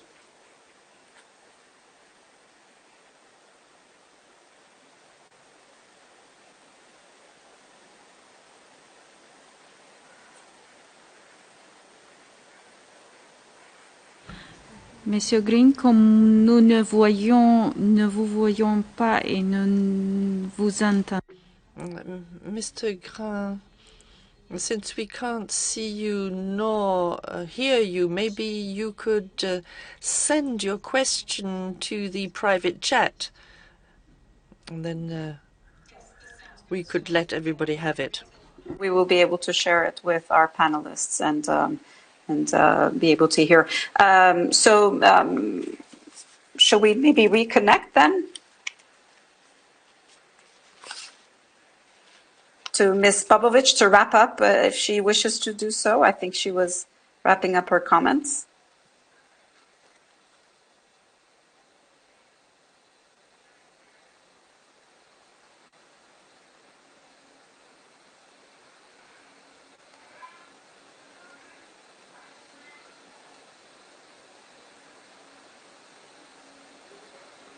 Okay, so wonderful. So I think we now have Mr. Bocek. If Ms. Bobovic is able to reconnect, we'll do so. Mr. Bocek, the floor is yours. Thank you, Madam Chair. So I would like to answer two questions I got from Mr. Hunko and one from you, Madam Chair. So as for the general trend, what we can observe, I think, and I'm afraid there is a risk. There is a high risk that the socio-economic inequalities will increase because I try to demonstrate that the low income and the most vulnerable, these are the groups that will be the most hit by the pandemic. Well, unless, but this is a really long-term perspective, the right investments are made. As for the ILO estimations, the figures I gave are figures for Europe, not only for the European Union, but for Europe. And the last question that was on the concrete examples on that the CEB, what CEB did, and as I mentioned, in the short-term needs.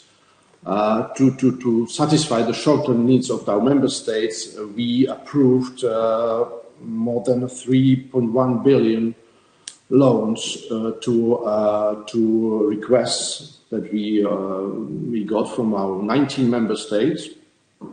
For example, there was 300 million loans offered to Spain, Slovak Republic, Czech Republic, mainly for medical staff, but also to pay doctors and extra staff. So this was the short-term response. But we are, as I said, we are also addressing the long-term challenges, and then I will mention maybe 3 examples, one from each area. So in the Netherlands, for instance, we have 100 million loan to help modernize, among other things, healthcare facilities, new equipment purchases, and vocational training programs. The same in Serbia. There is a 200 million loan to upgrade and improve healthcare infrastructure. In Sweden, there is a 200 million project that is working to construct 36 new state-of-the-art schools that will increase education spaces and help give access to underprivileged students, particularly migrants and refugees. And finally, in Germany, the social housing, there's a project to build almost 900 new social housing units with a focus on giving access to those with disabilities and low-income families. So this, in very short, a few examples of the concrete projects linked to the current subject. So thank you very much, Mr. Bocek, and we do look forward to further reading and hearing. We will be in touch regarding these inequalities, which will be on our agenda. Ms. Bobovic, so we have you back, it seems, if you would like to wrap up your comments. Yes, it works now. Just for the end, you were also asking how to motivate people to activate again. As we can see, the crisis impacted labor market for many people going towards inactivity, not towards unemployment. That's also very dependent on of different schemes on and different measures and labor rights. So if we have decent wage, living wage, wage that protects from in-work poverty, people will be motivated to come back to work. If social protection schemes are relatively beneficial and labor market situation adverse, then people will choose to stay at home. So that depends also on balancing different social protection and labor rights measures. And of course, EAPN is always focused on double track to stimulate and award appropriately and protect labor rights of working population, but also to protect through adequate minimum income people who are impacted by different reasons. They are not able to provide existence based on employment. So this is something that it's in the core. And for that, of course, we need appropriate integrative policy, good social component of semester process in European Union, and integrative anti-poverty and social inclusion policies. So thank you very much. And again, I'd like to thank our panelists. I understand, Mr. Green, you might be able to connect now if you wish to. Try it once more before we end this session and move on to our third session. You can request the floor and we can hear from you. If not, in the meantime, again, I'd like to thank Mr. Bocek and Ms. Babovic and ensure that our subcommittee will be in touch with them regarding our future work. And Mr. Green.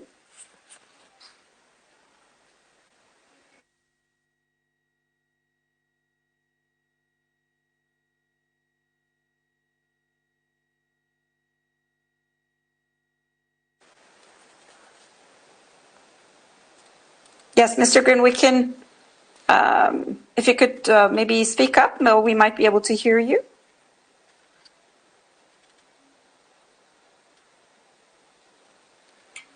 So maybe we could get, again, in written, your comments, questions, your intervention. As I said, we will continue to benefit from the expertise and the intensive work that's being carried out by the institutions that Mr.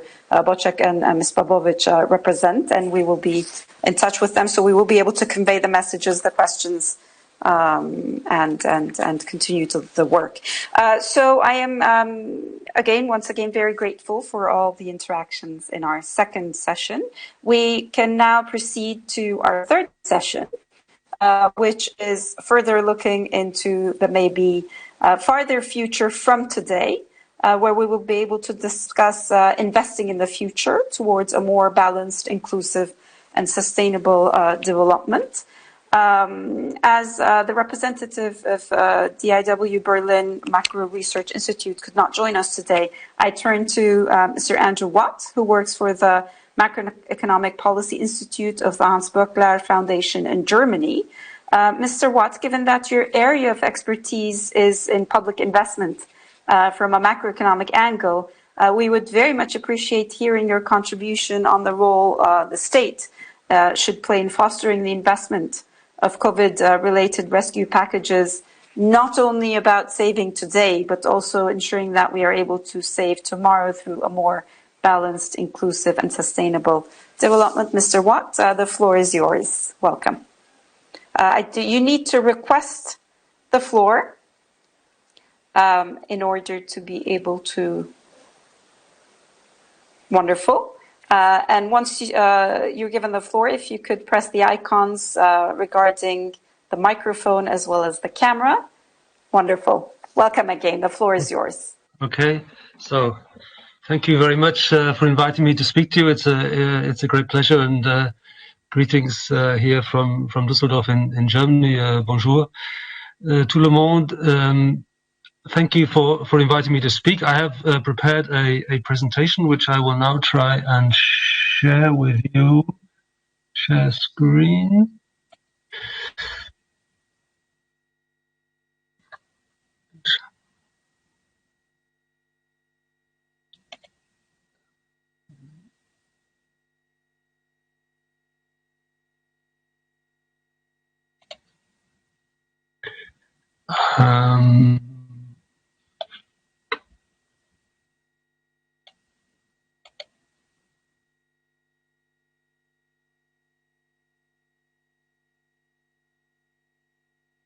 Okay, no, this. Sorry, did you push the button? Sharing my share screen, which we see on the right-hand side. Okay. And then it comes up within time. Also geteilt.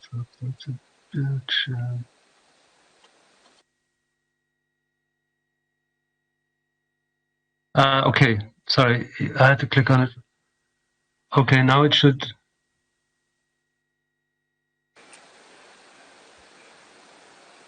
We have multiple screens. Whoa, yeah. Let me. Is it? There can we you go. see now the presentation? Yes, we have it on the screen. Thank you very much. Okay. So now I'll start. Okay.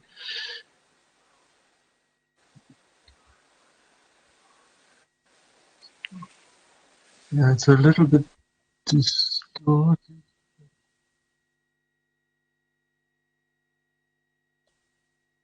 Okay, so sorry about those technical hitches. So yes, I want to discuss with you some ideas for, well, first of all, to analyze where we are in Europe. I apologize, I'm focusing mostly on the European Union.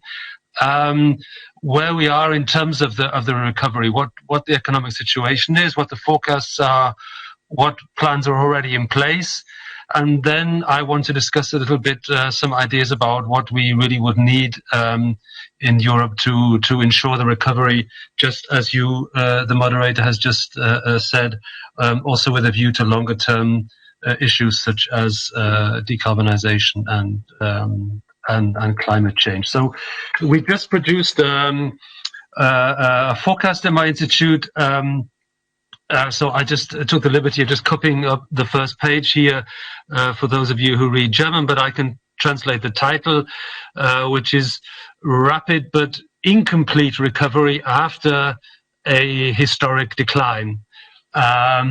So you can see already from that we are not or no longer totally pessimistic about the recovery.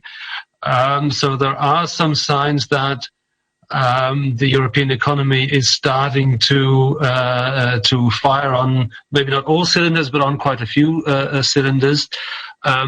You see from the little graphs on the bottom right here the figures for Germany, then for the euro area. Okay, the US is not our concern here, and basically what you see is an historically strong decline in Germany in the current year, an even more serious decline, probably unsurprisingly, in the euro area, because, as is I think well known, particularly countries in southern Europe are more impacted. They've been more impacted by COVID itself, and because of their stronger dependence, notably on tourism, the hit to their economies has been stronger. But what you also see is fairly strong recovery forecast in the coming year, right? So not quite the same order of magnitude, but still quite a strong recovery forecast. Now, let me put that into context for you in a couple of ways. So this risks giving perhaps a slightly too optimistic picture. First of all, like all research institutes, our forecasts are essentially conditional forecast, right? So we assume there a number of things, and there's two things that are particularly relevant. One is that we are going to get expansionary policies to support the recovery, and that they're going to continue. And that's what I'll be talking a little bit about in a second. And secondly, it's conditional on us not going back into the sort of lockdown we had in April, May, June in many European countries, right? And there, the prospects, I have to say, are now looking a little bit more pessimistic. As you're well aware, the rates are rising in some countries faster, in some countries more slowly, but rising in most of Europe, the new cases, and so this is a concern. And in any case, even if we assume that the growth performance is as we forecasted here, it will still mean that we have output which is substantially below potential, as the economists would say, so substantially below the level that we would have reached without the crisis, and that implies, unused labor resources, as again, to use economistic speak, i.e. unemployment in various forms. I picked up at least the end of the previous session, and the colleague was talking quite rightly about the risks of visible unemployment and hidden unemployment. So that's the basic outlook as we see it, and I want to focus here a little bit on this key risk of a reversal of policy, and in doing so, explain a little bit or sum up for you a little bit some of the measures that have been taken by the European and member state authorities, European Union and member state authorities. So, there is actually quite a lot of good news we've seen over the past 4 or 5 months. So quite a lot has been done. The fiscal rules have been suspended, and the state aid rules have been suspended, such that member states have been fairly unrestricted in what they could do to counter the impact of the crisis. And a number of packages have been either implemented or at least announced to ease the fiscal burden on member states, so to enable them to act counter-cyclically, i.e. to run expansionary fiscal policies in order to support economic activity and unemployment. So on that level, it seems that policymakers have learned from the mistakes that were made in the Euro crisis, particularly, again, without going over that sad episode again in too much detail. Many of you will remember that we had initially a decent response to the crisis in 2009. Keynesian expansionary policies, but there was a reversal in 2011, and that's basically what brought us the double dip recession in Europe at that time, and that's that's the key issue now. How do we avoid this double dip recession now in the COVID crisis? And here, I point out a number of risks. I mean, one is that again, as we saw in 2011, there's some sort of competition starts amongst national policymakers to re-establish fiscal credibility as they see it. Some of you may have seen that the UK Finance Minister, Mr. Sunak, I think it was now the day before yesterday, was talking about a sacred duty to balance the books. Now, and this is the sort of thinking. So, balance the books. He means the public finances. And if this sort of rhetoric gains ground, then we might have a sort of race amongst policymakers to establish this sort of credibility, and that will be very damaging. As I'll explain in a minute in detail, the support packages in Europe are somewhat vulnerable to political setbacks. I'll come back to that point in a minute. The ECB has been quite forceful in countering the crisis early on. But again, there's quite a lot of criticism about the policies of the ECB. We had the ruling by the German Constitutional Court, which cast some doubt on the ability of the ECB to run supportive measures. So again, that's a concern. And last but not least, there's a concern about the sort of spending that will be financed by these European programs. And I'm going to come back to those points in just a second. So let's look a little bit in detail about the EU's policy response. So again, it's a sort of double message which I think needs to be put across. On the one hand, the measures are historic, and those commentators who tried to downplay the importance of some of these measures, I think, are incorrect. They are historic measures, but at the same time, they might still not be enough, right? So we have this slightly ambiguous finding about the nature of these measures. So let me try and explain that, or give you some details for that. So here are listed some of the most important support measures. I mentioned the support by the ECB, which basically this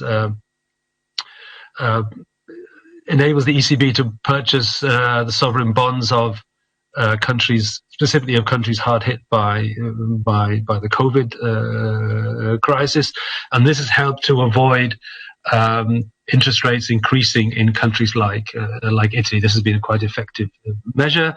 The SURE program is a loan program for countries implementing short-term working schemes, which is kicking off now. Has an overall some envelope of 100 billion euros, so it's a very substantial program in terms of the headline number. The ESM, the European Stability Mechanism, has been opened up to countries on a sort of low conditionality basis, although that has not been availed of yet by individual countries. And most importantly, we have this recovery and resilience facility with this volume of over 310 billion in grants, 250 billion euros in loans, as part of the Next Generation EU package, which, if you add in some of these other elements, has a total envelope, if you like, of 750 billion euros. So these are very substantial numbers. So again, this is historic. We are moving towards a genuine European fiscal capacity if these measures are implemented, particularly if we can use that as a way to gain new own resources for the European Union. However, and here come the concerns and the buts, if you like. I mean, first of all, the most important of these programs, the Recovery and Resilience Facility, has still not been finally agreed. It was weakened over the summer in negotiations with the so-called frugal countries who are concerned about, in inverted commas, too much spending by the European Union, and now there's a threat to it by virtue of this link to the rule of law, and it's been debated in the European Parliament and in the Council, and there is, just quite simply, there is a risk that the program is not implemented. In fact, one has to be careful with the headline numbers, because a lot of the programs are loans, and if the money is lent to the member states, then the only benefit to them is the fact that these loans are somewhat cheaper than the loans they would be able to raise on the markets, right? So, 250 billion euros in loans is is not to be equated to 250 billion of additional spending, because countries might decide actually not to bother taking out the loans in the first place. And maybe I skip the ESM. The last point is the last criticism, and this is something I then want to focus on, is that all these programs that have been initiated are essentially about European financing. So the financing side has been Europeanized, but the spending programs are largely national, and this raises a number of concerns. Running from issues about corruption and possible misallocation of funds in certain countries, to questions about how coherent will the recovery package be, if it's devolved to the member states. So that brings me to the second part of the presentation, which is to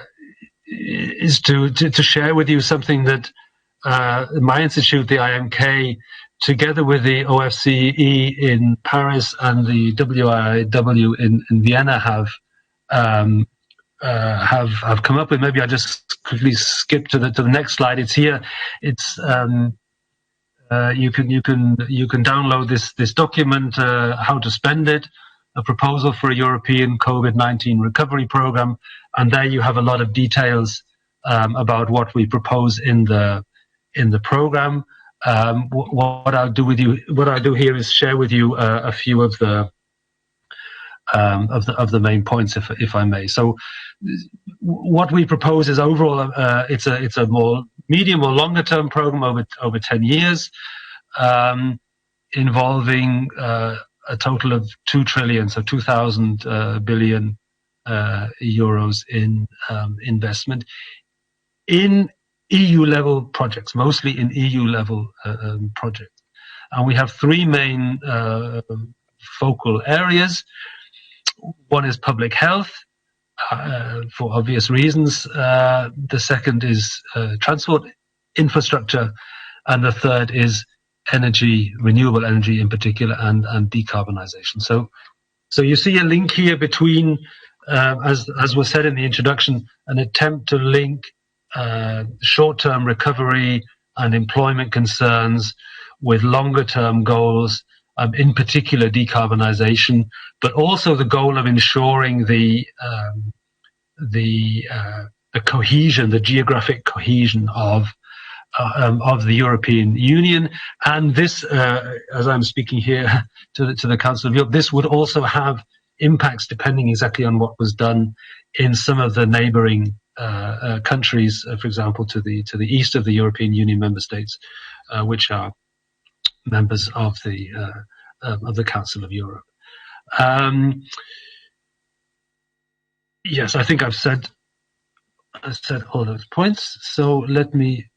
We've had this slide. So this is the overview. We have on the right the national pillar here is actually essentially rather like the Recovery and Resilience Fund. It's we brought this out in the summer before the Resilience Fund was approved. So essentially that element of it, that pillar, the brown boxes here. We perhaps don't need to focus on here because that's actually a sort of, a copy, if you like, of the Recovery and Resilience Fund. More interesting here is the elements on the left in blue, and you see here we have 4 boxes. One is money for health for EU, we call it, which is a proposal to improve the public health systems of the EU member states. Then we have 2 infrastructure investment proposals, one for a high-speed rail network, one for a renewable energy grid, and the remaining box is essentially money also devolved to the member states to support mitigate climate risk. So this is essentially some just transition type policy. So that's the overall proposal. I'm not sure how much time I have. We're actually somewhat out of time. If you could wrap up, maybe we can. Already, okay. Then I'll skip the details. So I have a series of slides, but again, if you look at the publication, or I'm happy also to send you the proposal. You can to send you the PowerPoint, and you can the rest of the PowerPoint basically just sums up the different elements, and you see there's some graphs in there and some sketches of the key points of the deal. So then, indeed, I'll wrap up, and I can try and answer some of your questions if you have them in the discussion. So the overall message I'd like to give is that in the short term, maybe some of the fears about the recovery are overblown. There's at least a decent chance that we, the economic recovery does proceed at a reasonable pace, but there are serious risks to that assessment in terms of a resurgence of COVID, and also the risk of policy reversals. I think it's fair to say that the EU policy response has exceeded expectations. I don't think many people would have bet much money on something like Next Generation EU coming out, let's say 12 months ago. But again, here we have serious risks of implementation failure that we need to address. And one good way to do that is to add on to what is already proposed, a genuinely European element. And we've sketched some ideas out here in the area of public health, in the area of transport infrastructure and renewable energy. This would actually be, without going too much into the details, it's a political issue, if you like. It's easily financeable, these things in the current environment on international bond markets, and would have visible benefits for citizens, mostly of course in the European Union countries, but as I said before, also those in neighboring countries. Okay, thanks very much. Thank you very much, Mr. Watt, for this very insightful and rich debate. Mr. Junco, I'd like to invite you now for a couple of, to maybe put forth a couple of points, if you wish. You have the floor, Mr. Junco.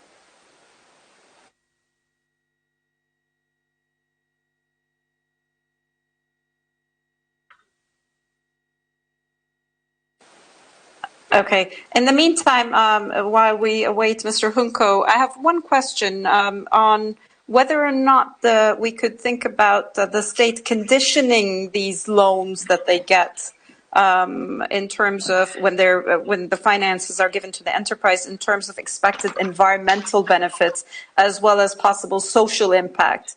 Can we think of conditioning in allocating these resources? Mr. Junco, the floor is yours. Okay, thank you very much, Mr. Watt, for this presentation, which I politically very much agree in the general lines.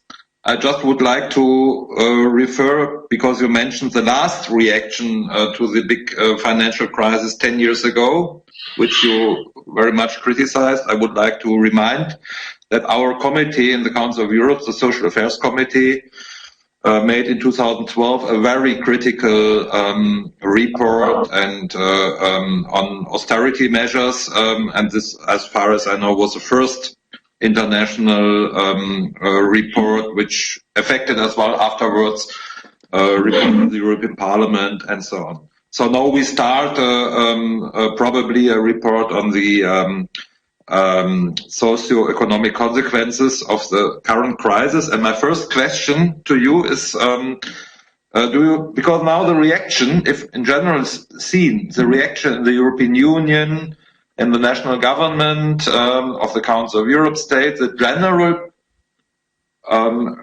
reaction in terms of which kind of financial politics is very much different so far to the one 10 years ago. 10 years ago, the main reaction was austerity and not investment. And now we see by partly the same players strong investment orientation. In Germany, you know, with a partly abolition of the Schuldenbremse, the debt brake, and the same in the European Union. So, do you think this is a strategy change? Is it a real understanding that we have to deal otherwise with such kind of crisis?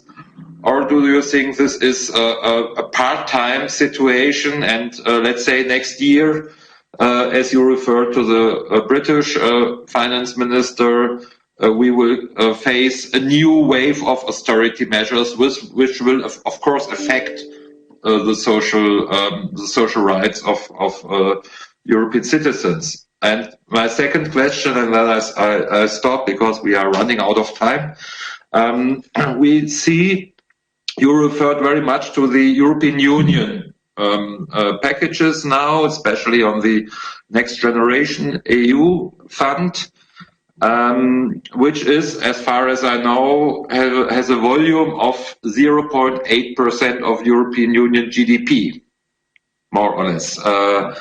And we see on the European level and in the different national states very different capacities, or maybe just political motivated, but mainly I think it's capacities to react with packages.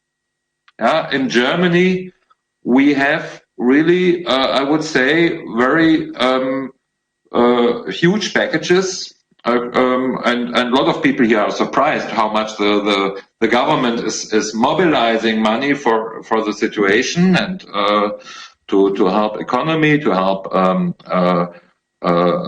affected people. But this is we have the capacity in Germany, but not every state. And I would say I don't know how much it is, but it's 20%, 30% of German GDP, which is really a lot. But not the different. Do you have any overview how the different European Union and Council of Europe states have capacities, how much they are able to invest to counter the effects of the crisis? Because my worrying is that in the end, it will deepen the inequality between the different states and different regions in Europe, according to the capacity of the states to react. So I stop here, and I'm very curious of your answers. Thank you very much. Thank you very much, Mr. Unko. So, Mr. Watt, the floor is yours. We have a very short period of time, so you have 2 to 3 minutes. Thank you. Okay, I'll try and be brief then. Can you hear me? Yes? Thank you very much for these questions. So, Mrs. Burke, first of all, conditionality. Yes, it's quite a politically tricky issue, right? I think you could, simplifying, you can say there are two dangers, right? One is that there is too little conditionality, and countries are given the allocations, and then they spend the money in accordance with their national priorities, which some countries could also lead to money being channeled to supporters of the ruling governing parties and things like that. So that's the one danger. The other danger is a sort of micromanagement by the European Union, which would lead to a lot of bad blood, a lot of resentment. I think resembling what we saw in the Euro crisis, if there's too much interference, if you like, from Brussels. So some way we need to steer a path between those two dangers. To give you a somewhat general answer, I mean the conditionality would only be vis-a-vis the member states. I think the member states would have to ensure then the member state governments. Now the member state governments would have to ensure then that their regional actors and big companies and adhere to the rules. Mr. Hunko, thank you. Yes, also for your two questions. Again, trying to be brief. There has been learning. I mean, I think people disagree on their assessment of what happened in the following few years, but I think everybody agrees that mistakes were made there, right? And certainly the big institutions like the IMF have come round to taking a more critical view of austerity. So I think there has been some policy learning. we're fortunate in the sense that the COVID crisis is perceived as, having been a bit of a sort of attack on everybody, from the outside. So the countries have pulled together. You'll remember that unfortunately in the Euro crisis, we had this very, it was called moral hazard sort of debate. The countries were considered to have been sort of responsible for their own misfortune, right? And we had this horrible debate, a very sort of moralistic debate, and that poisoned the discussion at that time. So at least that is now, I think, off the table, and that has helped. And of course, lastly, we had some changes of personnel, right? So some finance ministers who were in power at the time are no longer in power, so that's also helped. And your last question, a very good question, which I would need more time to answer fully, but briefly, you're right that there's a different capacity to act, and you're right that that's a concern. Let me, if it's helps, if it's a slightly optimistic view, is that there is quite a lot of redistribution within Next Generation EU. Okay, so the countries that are hardest hit by the COVID crisis, and some of the mostly Eastern European countries with low per capita incomes, they do benefit disproportionately, right? And the richer and less hit countries who have more fiscal capacity at the moment, they receive less in benefits, right? So there is quite a strong redistributional element. We're about to try and run some simulations in my institute about that. The figures I've seen so far, the beneficial effects in countries like Italy and Greece and Spain, and also in some of the Eastern European countries, they are quite considerable. So on the one hand, you're right about this differential capacity, but the Next Generation EU, if it's implemented as envisaged, it will go some way. Of course, it won't fully offset the difference, but it will go some way to offsetting those differences. So I hope those brief remarks are helpful to you. Wonderful. Thank you very much. So I would like to close the discussion, and I'd like to thank each and every one of our participants for contributing to a very rich debate. There are several notes that we've already taken note of. We will be sharing the presentations as well. But I think we've started with a cautiously optimistic statement and ended with a cautiously optimistic statement, where at the outset, we argued that there was a disruption, and the optimism was that maybe we could bring out a new model that would ensure that we have a more inclusive and more sustainable system, hopefully. And in the cautiously optimistic statement, in closing this panel, we've heard that maybe the short term might still be brighter, but we have to ensure that we seek out that long-term objectives and goals so that we do not lose out on the sustainability issue. So another note I took note of is we have to connect rights with the economic and social system and the model. So we need to ensure that our model takes into account in making their funding decisions as well as the redistribution decisions at the state level, that the rights that are enshrined in many of our conventions are actually operationalized. And here I think we have the benefit of sharing in summary that we already have a lot of instruments in hand.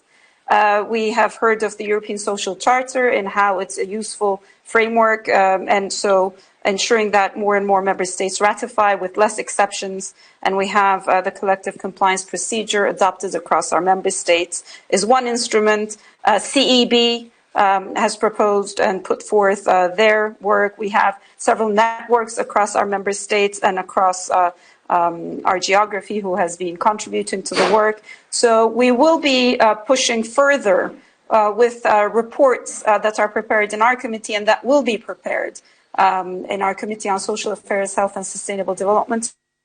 So we look forward to future interactions with our panelists and further contributions from everybody who has been listening to us. So I'd like to close the panel, and I'd like to thank again for for the very fruitful discussion we've had. So we can now move on to our next item in our agenda, other business. Is there any of our members who would like to raise an issue? There seems not to be anybody on the request list. And our last item is the date and place of our next meeting, which will be determined and will be announced appropriately. I'd like to take the opportunity to thank our interpreters who have done an excellent job throughout our meeting today. And I'd like to thank our secretariat for having put together a very good panel as well as a very fruitful meeting. And I would like to now close our meeting. And I look forward to meeting in the future, healthily and hopefully physically as well. Thank you very much, everybody.